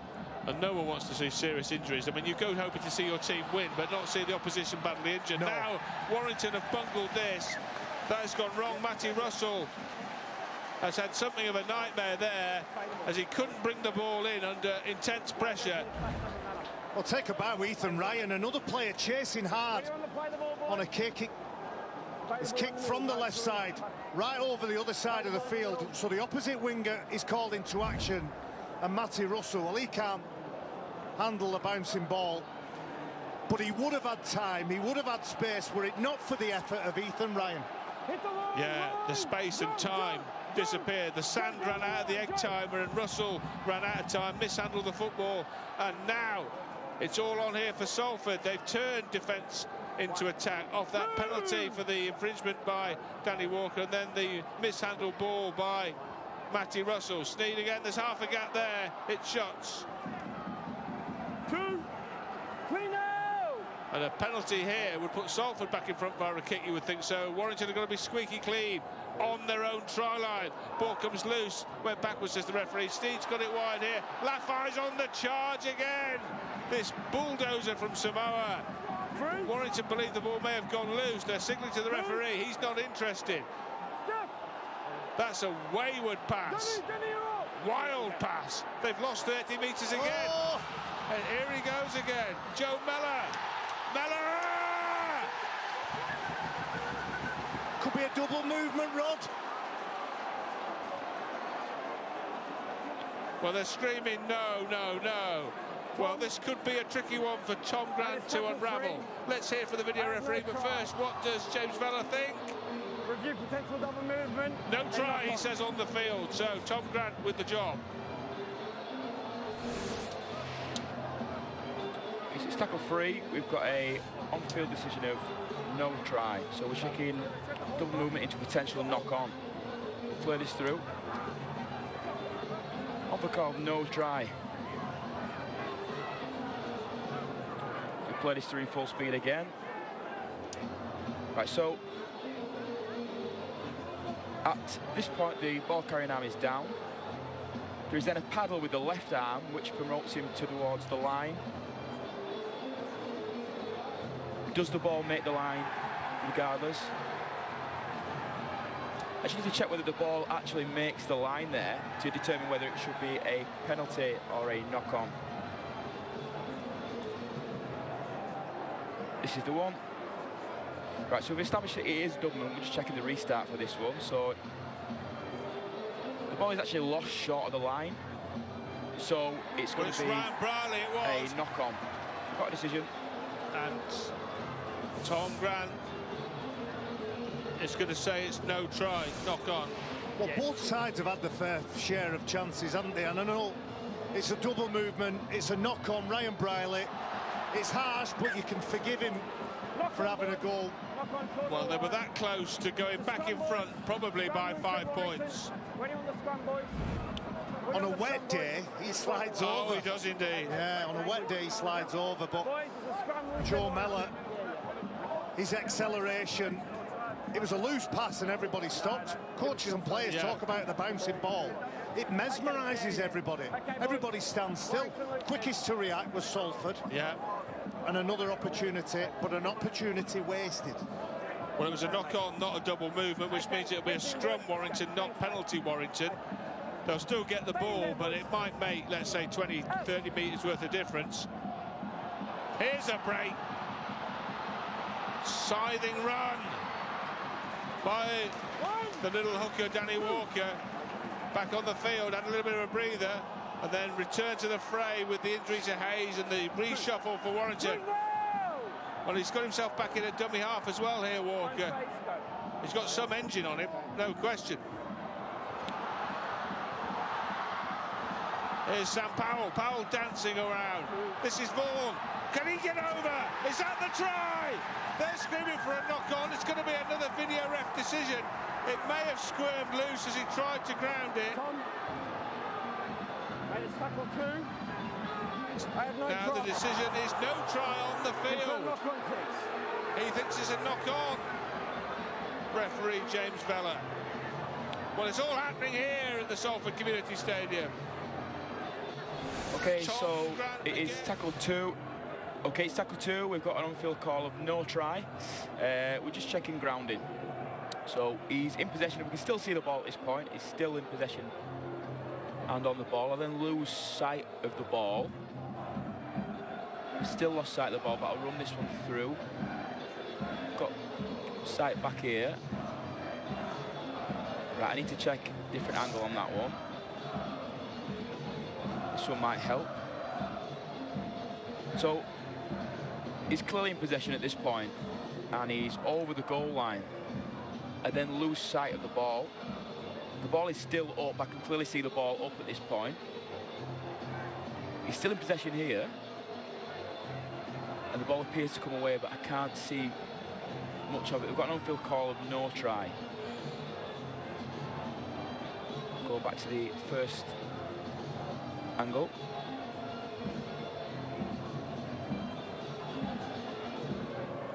So I've lost the ball there.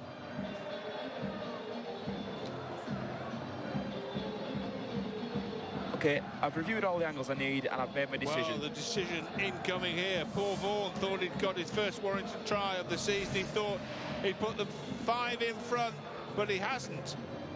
And some last-ditch defending by Salford. We see the try disallowed at one end and now one disallowed at the other. Wow, incredible scenes. That's the threat Warrington Wolves have got. A brilliant breakaway from Danny Walker. Powerful charge from Joe Bullock. And then off the back of that, Vaughan evading tackles, breaking tackles. Just couldn't get that ball down. Commitment in defence again from Salford.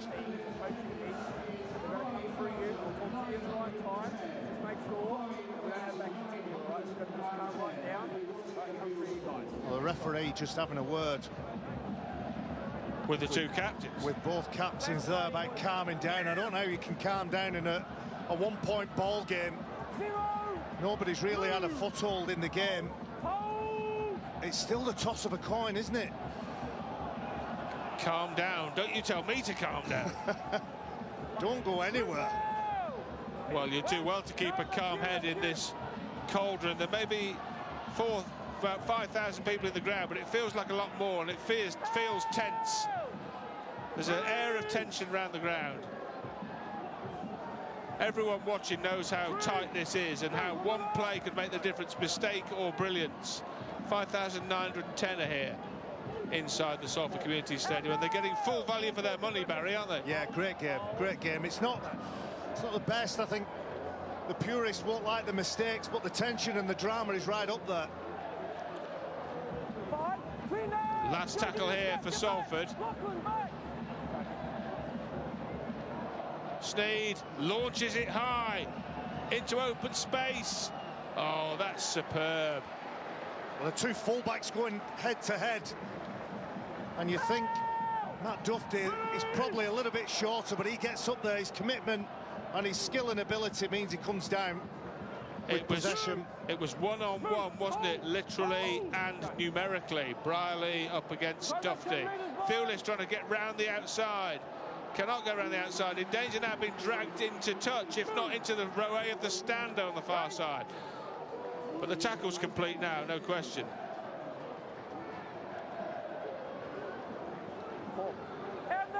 Ratchford there. I wonder at some point will Mark Sneed contemplate booting a second one-pointer of the afternoon to tie it up. Why not? To tie it up. It could be golden point again, second year running here. Deep kick collected by Ethan Ryan. It's a good take by Ethan Ryan. It was him who tracked back to deny Danny Walker. But on the backfield, I'm just looking at my notes here, Rob, before the start of the game. Golden point and drop goal to win it. I felt all week that these two sides are really close, similar in lots of ways. That from one of Super League's wisest soothsayers, Barry McDermott. But there's a long way to go before we get to that point, isn't it? Because the clock's barely gone past the hour. 64 minutes, 16 minutes left for play. Warrington with the slenderest of margins.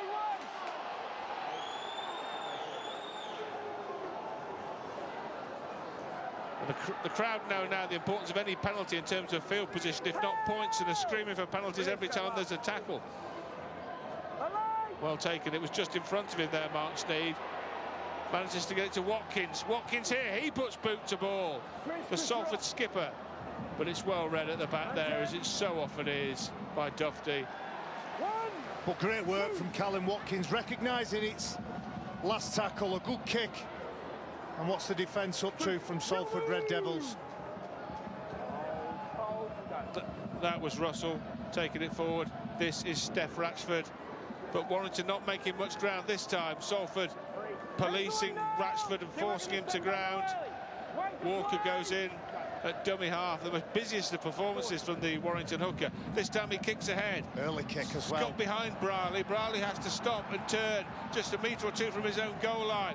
Now he's on the charge. Now he's tackled. Good chase from Warrington. Early kick on the third tackle, and Toby King just collects Ryan Brierley. Now the turning and twisting and making sure the pressure is ramping up. Any mistake in terms of handling near your own line could be fatal here at this stage. Cave Coston for the Salford side. There he is, late on in the piece. He was left on the bench as they preferred Chris Atkin in the starting halves alongside Mark Sneed. But Paul Rowley now sends him on.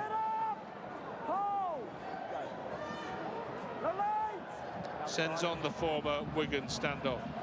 That could bounce. It could go anywhere once it bounces. Never let this rugby league football bounce, but Warrington have got away with it. Very lucky. Very lucky Matty Russell let that ball bounce. Did not want a bar of it. Only travelled about 20 metres in terms of distance, but the height and the twisting nature of that ball. He just wasn't sure about it, Russell. Could have torpedoed absolutely anywhere. Could have ended up in a Salford hands in a dangerous position. It didn't, and Warrington got away with it. Vaughan, who thought he'd got that try just a few minutes ago, chalked off by the video referee, just as Braley's had been at the other end a couple of minutes before. It's been a busy man, video referee Tom Grant, in this game, with the scrutiny of tries and no tries. It's King. Russell was in space, but he couldn't get the ball away. Now there's a mix-up a dummy half. They got away with it. They found Williams. Williams goes long. That's loose as well from the England captain. And it's picked up, I think, by Nicholson on the far side, Matthew Nicholson. So Warrington with some really scruffy play towards the back end of this set. They've reached the final tackle. This will need to be tidier than that. Williams gets the kick in. Up goes Ethan Ryan. Another great catch. Again. Another great catch. He's been under pressure a few times under the high bomb. Different to Matty Russell, has full commitment, goes for it and gets it. Good technique. Very much so, as Warrington launched an aerial attack. Gil Dudson probably had to play more minutes than he would have anticipated with Vuni Yawa's early concussion injury, which he couldn't return. Sneed teasing them. He gets the pass away, and they've got a little bit of space down this side now. And it's going to be a penalty now. Yeah. Sam Powell beaten by the footwork of Ethan Ryan. As we mentioned before the start of the game, Ethan Ryan had a fitness check. You can see with all the strapping around it, the lower part of his body, a bit of a calf strain. It looks like he's picked up a bit of an injury on his knee, so bravery being shown by Ethan Ryan. Well, penalty here, and it's a long shot in every sense, but Mark Sneed is going to take the chance. Left footer on the right side of the field, meat and drink for Mark Sneed. He gets this one, Rod. Well, you say it's meat and drink. I'm not sure it's that certain, but he's the best kicker in the league statistically. 31 out of 33 now this season. More goals successful than any other player in the Super League this season, but this is tricky. It's maybe 5 metres in from the touchline, and it's about 39 metres out, and the angle will be a little bit more, so probably the distance of the kick may be 42 metres or so, and the angle by no means simple. You know, we've said a few times, it hasn't been the best in terms of quality, a little bit scruffy at times, but the contest has been gripping. The video referee is checking where this penalty should be. This is interesting. Now have a look at what happens here. This kick is going to get moved. It's going to get moved back, I think. Mark Sneed had nicked a couple of metres, like any good kicker would, by the way. Any good kicker would get it back, move it forward, and just spot the ball. Is there any advantage you can get? But the referee, James Vella, with the help of Tom Grant, has moved it back to the 40-metre line. Of course you're right, Rod. There's a part of my brain that says, don't be so pedantic. There's a part of my brain that says, let's just get on with it. Well, try telling that to Sam Burgess. He's not going to say, yeah, kick it where you like, Mark, is he? In fact, move it forward 20 metres if you like, mate. I mean, you know. It doesn't make a difference. If it's 10 metres, it makes a difference. If it's 1... Well, there's going to be a point where he gets out of his range, isn't there? It has to start raining somewhere. So, on the 40-metre line, this is a tough one. Can Mark Sneed, the master marksman, put Salford back in front? 13-12. That's a good strike. But it's not on target. He struck it well, but just didn't quite have the direction. Perhaps it was the extra metre, Barry. It's still in the balance, isn't it? Still in the balance. Either way, he couldn't find the target, and they're the best man in the business to try and hit it. This game not over by any manner of means. We'll have to wait a little bit longer. There's some drama to come, without a doubt. But, as I said before the start of the game, I think this is golden point all day. Rugby League has earned a reputation over decades as being a game all about scoring tries, but today it might be about the kicks. Oh, look at the dancing feet here. Oh, Josh Thulis taking himself over the 30-metre line and buying his team some real estate as they move up the field. They've still got the lead, remember, Warrington. Boy, they've had some scares in this second stanza. Here's the kick. On the full, Briley like a diving fielder in the slips. Great take. Great take that, because he could have dropped that, couldn't he? Brilliant from Briley. It was a kick from 9. Danny Walker, as he does so often, pops out, going for distance and territory. Well, they survived a scare last week, Warrington, against the Lee Leopards at home, where they got home late on in the piece. Here, they're edging towards victory. The clock is Warrington's friend. It's showing 17 minutes and 45 seconds now. It's on their side. That's a good ball to this near side too. Then McDonald, he kicks ahead. There's Salford players everywhere. Somebody must score. They haven't scored. Hang on a minute. Was that a tackle without the ball? I think so. Yeah, this could be a disaster for Warrington, because you could see here a penalty try and a sin binning, but who are we to preempt what the referee and the video ref will come up with here? James Vella, try. Offside, and the contact on Briley. We're going to review it, mate. Okay, so it's tackle 3 with a penalty try on field, so we'll check onside, offside first, and everybody's onside from this point, so we are in towards the challenge now. I'm going to stay on this angle for this. Bouncing ball. Right, there's contact there. I need more closer in on that. This one will help. So the ball is moving. It's now in the in-goal area. So Brearley's not in possession. And he's tackled. I'm just going to double check from the corner one. This will help us.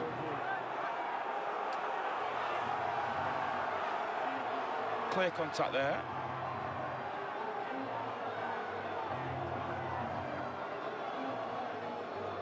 So the actions of the Warrington player prevents Ryan Briley from grounding the ball.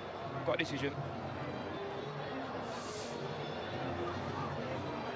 Well, Salford are going to get the result they wanted here from that video referral, because this is going to be a penalty try. They're going to be in front here. It's a wrong button there. Sorry? It's going to be a penalty try. It's not a try in the traditional sense. It's a penalty try. Salford have the penalty try. Danny Walker was judged to have tackled Briley without the ball, when in the opinion of the video ref he would have scored. Ryan.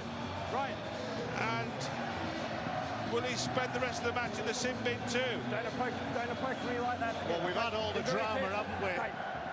It's a penalty try. Penalty tries being explained to Ryan Briley. The video referee's opinion, a try would have been scored. So just letting you know, it is a penalty try, right? Whether Danny Walker goes to the sin bin. You've been tackled off the ball, mate. Right. Yeah, just giving you thanks, mate. I think Danny Walker may well be waiting for that, that yellow card. Well, we've got to wait for the conversion here. I don't think there's going to be a yellow card. I'm just listening to the referee.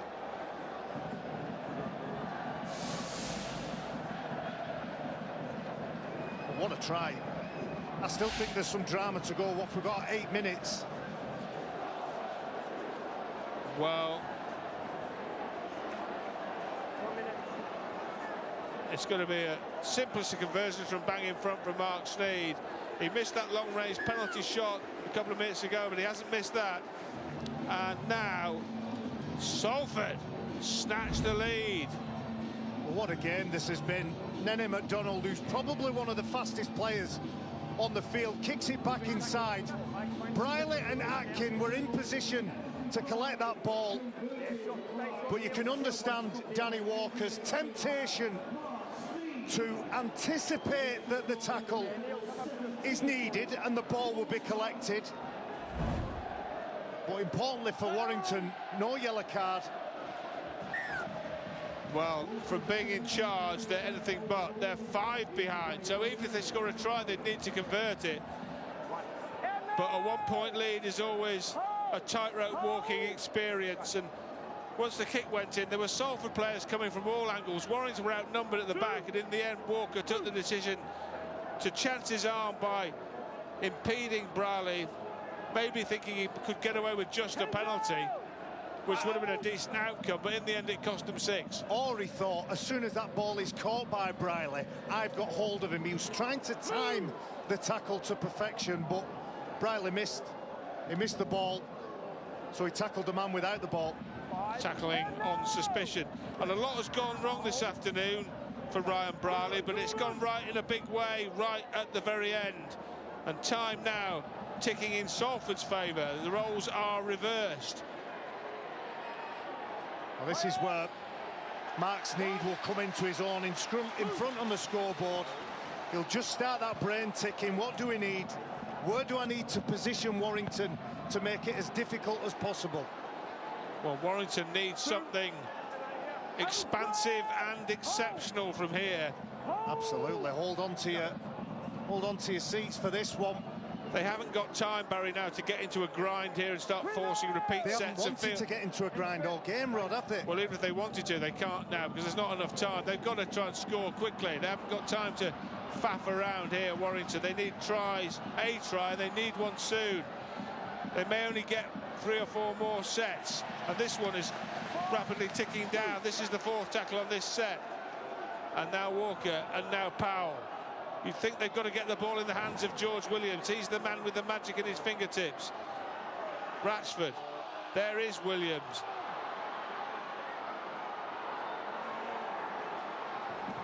And now this will be the final tackle as Matty Nicholson is brought to ground. Williams goes to the air. It's deep. McDonald's out there. He lets it bounce. He gets away with it. My word, there are some hearts in mouths in that Salford coaching box, weren't there, when McDonald took the decision to let that bounce. Backpedaling Nene McDonald probably wasn't aware of the sideline. He took the gamble, but the kick from George Williams, who's got the bit between his teeth now. We will see what they class as up me, round me, over me in the last, whatever, 4 and a bit minutes. Anything goes, in other words. Well, Nene McDonald put all his money on red there, and it bounced from one segment to another and then dropped into red 32, and he's got away with it, or red 3 at the back of his shirt. And Salford have got away with it. They've got the ball back, they've got possession, and that at this point is 9/10 of the law. Warrington, who at different points in this game have thrown all kinds of questions at their opposition, have to force the issue. And Barry, I know this match is still in the melting point, but at this stage, and we give you the benefit that you can change if Warrington score, who would be your player of the match? I think Jack Ormonroyd had a good couple of stints. Joe Mello while he was on the field.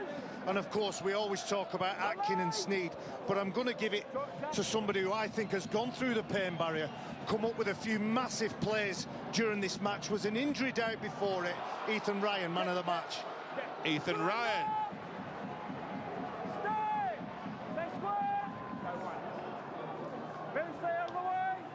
There he is, the man in question, the player of the match. And have he and Salford done enough? Nearly 3.5 minutes left. The Wire have the ball in hand.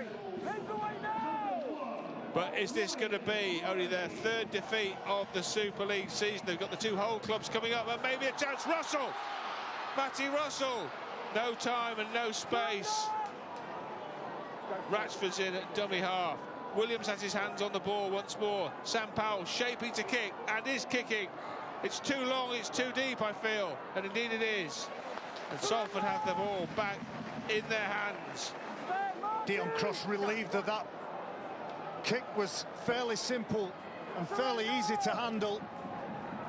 But with the clock ticking now, just over 2 minutes left of this match, there'll be some fairly conservative plays. There'll be a lot of arms going up every time a Salford player carries the ball forward. And for Warrington, they'll try and force the mistake, try and jolt the ball out of the possession of Salford ball carriers. Yeah, they need the ball. They've got to take risks, haven't they? They've got to take risks trying to jar it free. And Salford, by contrast, have got to wrap it up. As someone once said, it's up the jumper time. Picked up by Dufty deep inside his own half. You've got to bear in mind, fatigue very much a factor at this point in the contest. Couple of minutes left. Warrington down by 5. Both teams have been in front at various times in this match, but at the moment it looks like Salford are going to be in the seat when the music stops, which it will do in less than 2 minutes here at the Salford Community Stadium, in a breathless game, full of mistakes, full of all sorts. A video refathon as well, umpteen decisions, both yay and nay, but in the end, it looks like that penalty try awarded to Ryan Brierley is going to be the game changer, the difference maker, the match winner. Warrington are 70 metres away from where they want to be. They're trying to get it wide to Russell. He's still got plenty of pace. Can't break the tackle of Ryan. Half broke it, in the end ran into more traffic. Ethan Ryan did enough to slow him down.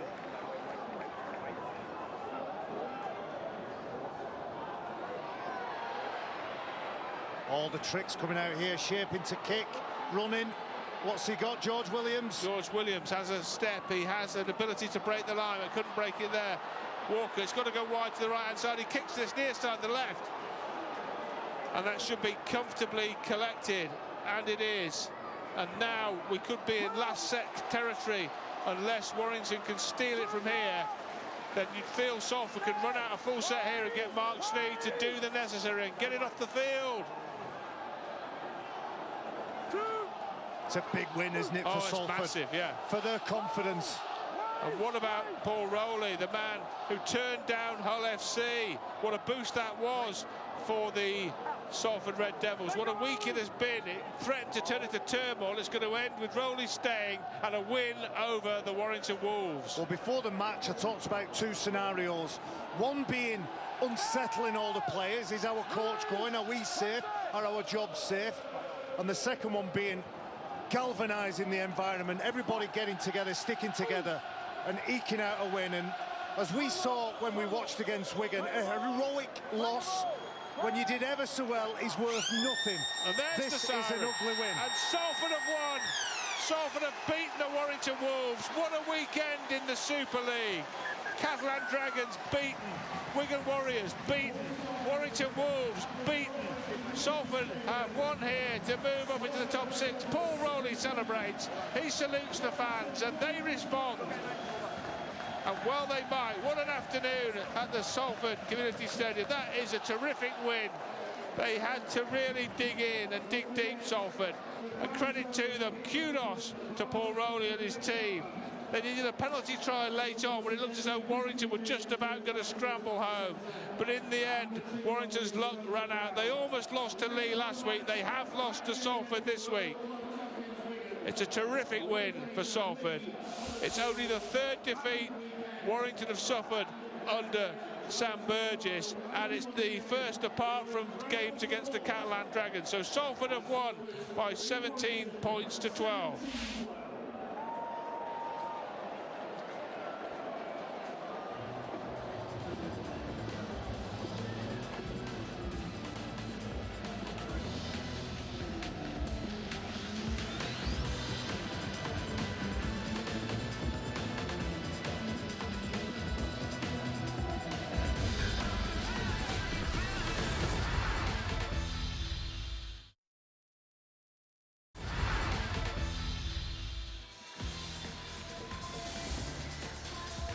Welcome back to Salford, where we've seen a breathless victory for the Salford Red Devils over the Warrington Wolves. We've got more Super League coming up live on Sky Sports tomorrow. Hull FC go up against the Leeds Rhinos, 2:55 p.m. on Sky Sports action. Then the next round of matches, it's round 10 already in the Super League. Wigan face the Catalans, 7:30 on Thursday night, Sky Sports Arena. And it's Warrington versus Hull. Can the Wolves bounce back on Friday night with a home game? Same time on Sky Sports action Friday night.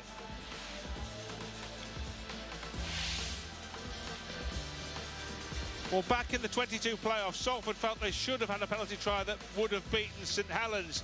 Today, they've got a penalty try that has beaten Warrington in an absolute thriller. 17-12 to the Salford Red Devils, a match in which the lead kept on changing hands.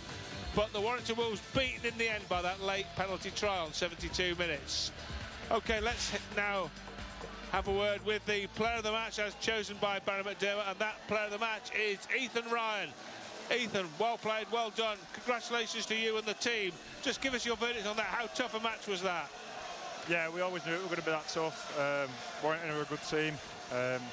You've seen that in previous games this year, so we knew it might go to the very end, and to the very end it went. So just really happy that we got the 2 points. Well, it did go to the very end, and we heard at the very start that you need to have a fitness test before you played. How close were you to not playing in this match? Yeah, I had to come in earlier than the meet time today to do a late fitness test. I went off last week at the end of the game and just had a bit of a knee, turned into a calf issue this week, but it felt good, and I'm glad I got to play. Ethan, it's Barry. Just talk us through this week. Was it unsettling in the changing room with all the talk about Paul Rowley, or was it something that you probably left to the outside noise and just internalised that spirit and decided that this week would be the week that you would show everybody what you're all about? Yeah, we didn't focus on that. We've got our circle, and we keep ourselves well knitted in that circle, so we don't like to get any outside noise distracting us, and that's what we did. We just cracked on and managed to get the win today. And this just finally, Ethan, takes you up into the playoff spots. A big game coming up in that regard, with the Huddersfield Giants are in and amongst the same situation with you in the middle of the table in that top 6 battle. So just look ahead to that one for us if you can. Yeah, the table around there is really close at the minute, and the beauty of it is anyone can beat anyone, and it's an entertaining Super League this year, but we'll do our homework on Huddersfield and hopefully get another 2 points there too. Well, listen, Ethan, thanks very much for your time. Well played today. Congratulations to you and your team, and good luck going forward, and stay fit. Thank you very much. Cheers. Ethan Ryan there, the player of the match, putting a real shift out there in difficult circumstances. We mentioned his injury that almost kept him out of the team. He played through the pain barrier, a key man in the Salford victory. And hopefully we can have a word with the Salford Red Devils coach, the hero, the darling of the Salford Community Stadium, Paul Rowley. And there he is. Paul, good afternoon. Thanks for talking to us. You're the hero, you're absolute darling of the Salford Community Stadium. You must feel pretty good. Yeah, I mean, I feel good because I represent, well, a passionate set of supporters, a passionate community, but most importantly, the group of lads. I think they're everybody's second favourite team, aren't they? You know, they're a good group and they work hard. They never do it easy. So, I'm just very proud of the boys today. I can imagine it's been a very tough week for you this week with all the speculation and then the statement coming out midweek that you were staying. Just sum up your week for us prior to the match, if you could. Yeah, I had an headache. I can say that because pretty much because you lot keep pecking me head with phone calls and texts, and I don't tell you anything. Private business is private business, but I'm here. Everything was done respectable from everybody involved, and it's really sensible, mature, and like I say, respectable. However, I'm here now. Enjoying doing what I do. I always do enjoy what I do, like I said before, but the overriding thing for me is I enjoy the group that I represent. Like I say, they're a good group, but this is pretty special as well. Don't worry, I won't ring you again. No, you're all right. Ring me anytime. Just finally, going back a couple of years, I remember a non-penalty try in a big playoff game against St Helens that Salford were less than pleased with, but it just shows you what goes around comes around in the end, doesn't it, in all sports, and that penalty try proved crucial today. Yeah, it did. I think fortune favours the brave sometimes, and I think we've been in a tough game against a very good Warrington side who's been flying high with confidence, and we say all the time, big teams, good teams bring the best out of us. We love a challenge, and they never lie down, this group of players. So the past try is exactly that. It's in the past, so it's all about now and what we do now. So we was there, we had bodies in the picture, we put ourselves in a position to score a try. We was denied it in the right decision, and the right result in the end. Well, thanks for sorting us, Paul. Well done on an absolutely terrific win, and good luck for the rest of the season moving forward. All the best. Thank you, appreciate it. Thank you. Well, Paul Rowley there, a delighted man as well he might be, and they're a delighted bunch of fans as well, they might be. Terrific win this for Salford, make no mistake about that.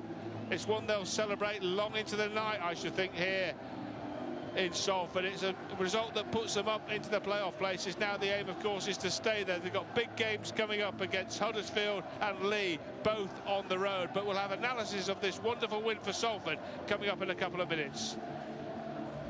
Now Powell coming on. Well, a lot to unpack from that second half. Tim Laffey, who made a couple of mistakes, had to play the ball, handed the opportunity to Warrington. And Warrington were always in the match, always probing, but the amount of mistakes that both sides made meant that it was always a seesaw, it was always in the balance. 2 points taken from Steph Ratchford. There is the black cloud of the afternoon. Everybody will be bitterly disappointed and wish Leon Hayes all the best in his recovery. But he thanked the crowd as he was helped off the field. There were some missed opportunities. The kicking game was hard to handle, particularly Matty Russell under those high balls found them difficult. But when caution was thrown to the wind, when the ball was bouncing, Warrington up almost into the attacking line, almost handed the opportunity. Joe Mellor feeding Ryan Briley. Ultimately, this try was scratched off for a double movement, rightly too. And Warrington not happy playing second fiddle. Made a break down the field. Danny Walker, who was busy all afternoon. The tackle made by the Betfred player of the match, Ethan Ryan, stopped that, as they did on this occasion. Big Paul Vaughan was kept on his back. Captain and leader Callum Watkins just does enough to deny the big front rower. And Salford Red Devils, with that ambition, with that skill, we have the ability to play, find some space. Nenny MacDonald kicks the ball back in field, and that was the controversial penalty try.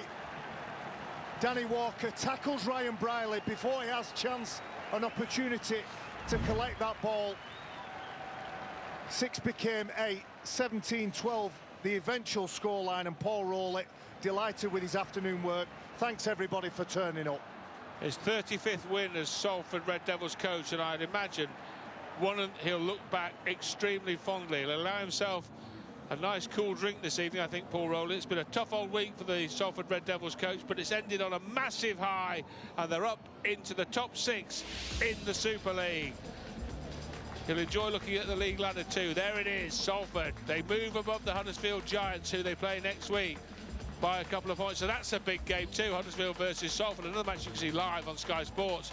Warrington dropped down a spot from 4th to 3rd, and Wigan leapfrogged them despite being sat at home licking their wounds after that loss to Hull KR. Saints still top the pile from the Catalans. Wigan, Warrington, Hull KR and Salford make up the top 6. My word, it's a tough, tight competition in the Super League this year. But Salford are in the mix. OK, coming up on Sky Sports over the coming days. Tonight, Saturday night football from Goodison Park. A resurgent Everton take on Brentford. It's right now on Sky Sports Premier League. And then a big game in the Championship. Ipswich have their chance. Leeds slipped up last night. Ipswich go to Hull. And the NFL Draft. Sorry, missed that. Remiss of me that. NFL Draft Day 3 on now on Sky Sports Action. Busy night on Sky Sports. And a busy day of Rugby League tomorrow as well. In the NRL in Australia, early doors, 7:05 a.m, Sky Sports Arena, Raiders versus Sharks. And in the Super League tomorrow afternoon, a big one here, Hull FC against the Leeds Rhinos, 5-3. Sky Sports Action. Well, what a day it has been at the Salford Community Stadium. Absolutely breathless contest. Last year they met and it went to Golden Point. This year was almost as close. And that crucial penalty try at the end. Salford win it. Hope you've enjoyed the action. Until next time, it's good afternoon. Sky Sports Arena. Feel it all.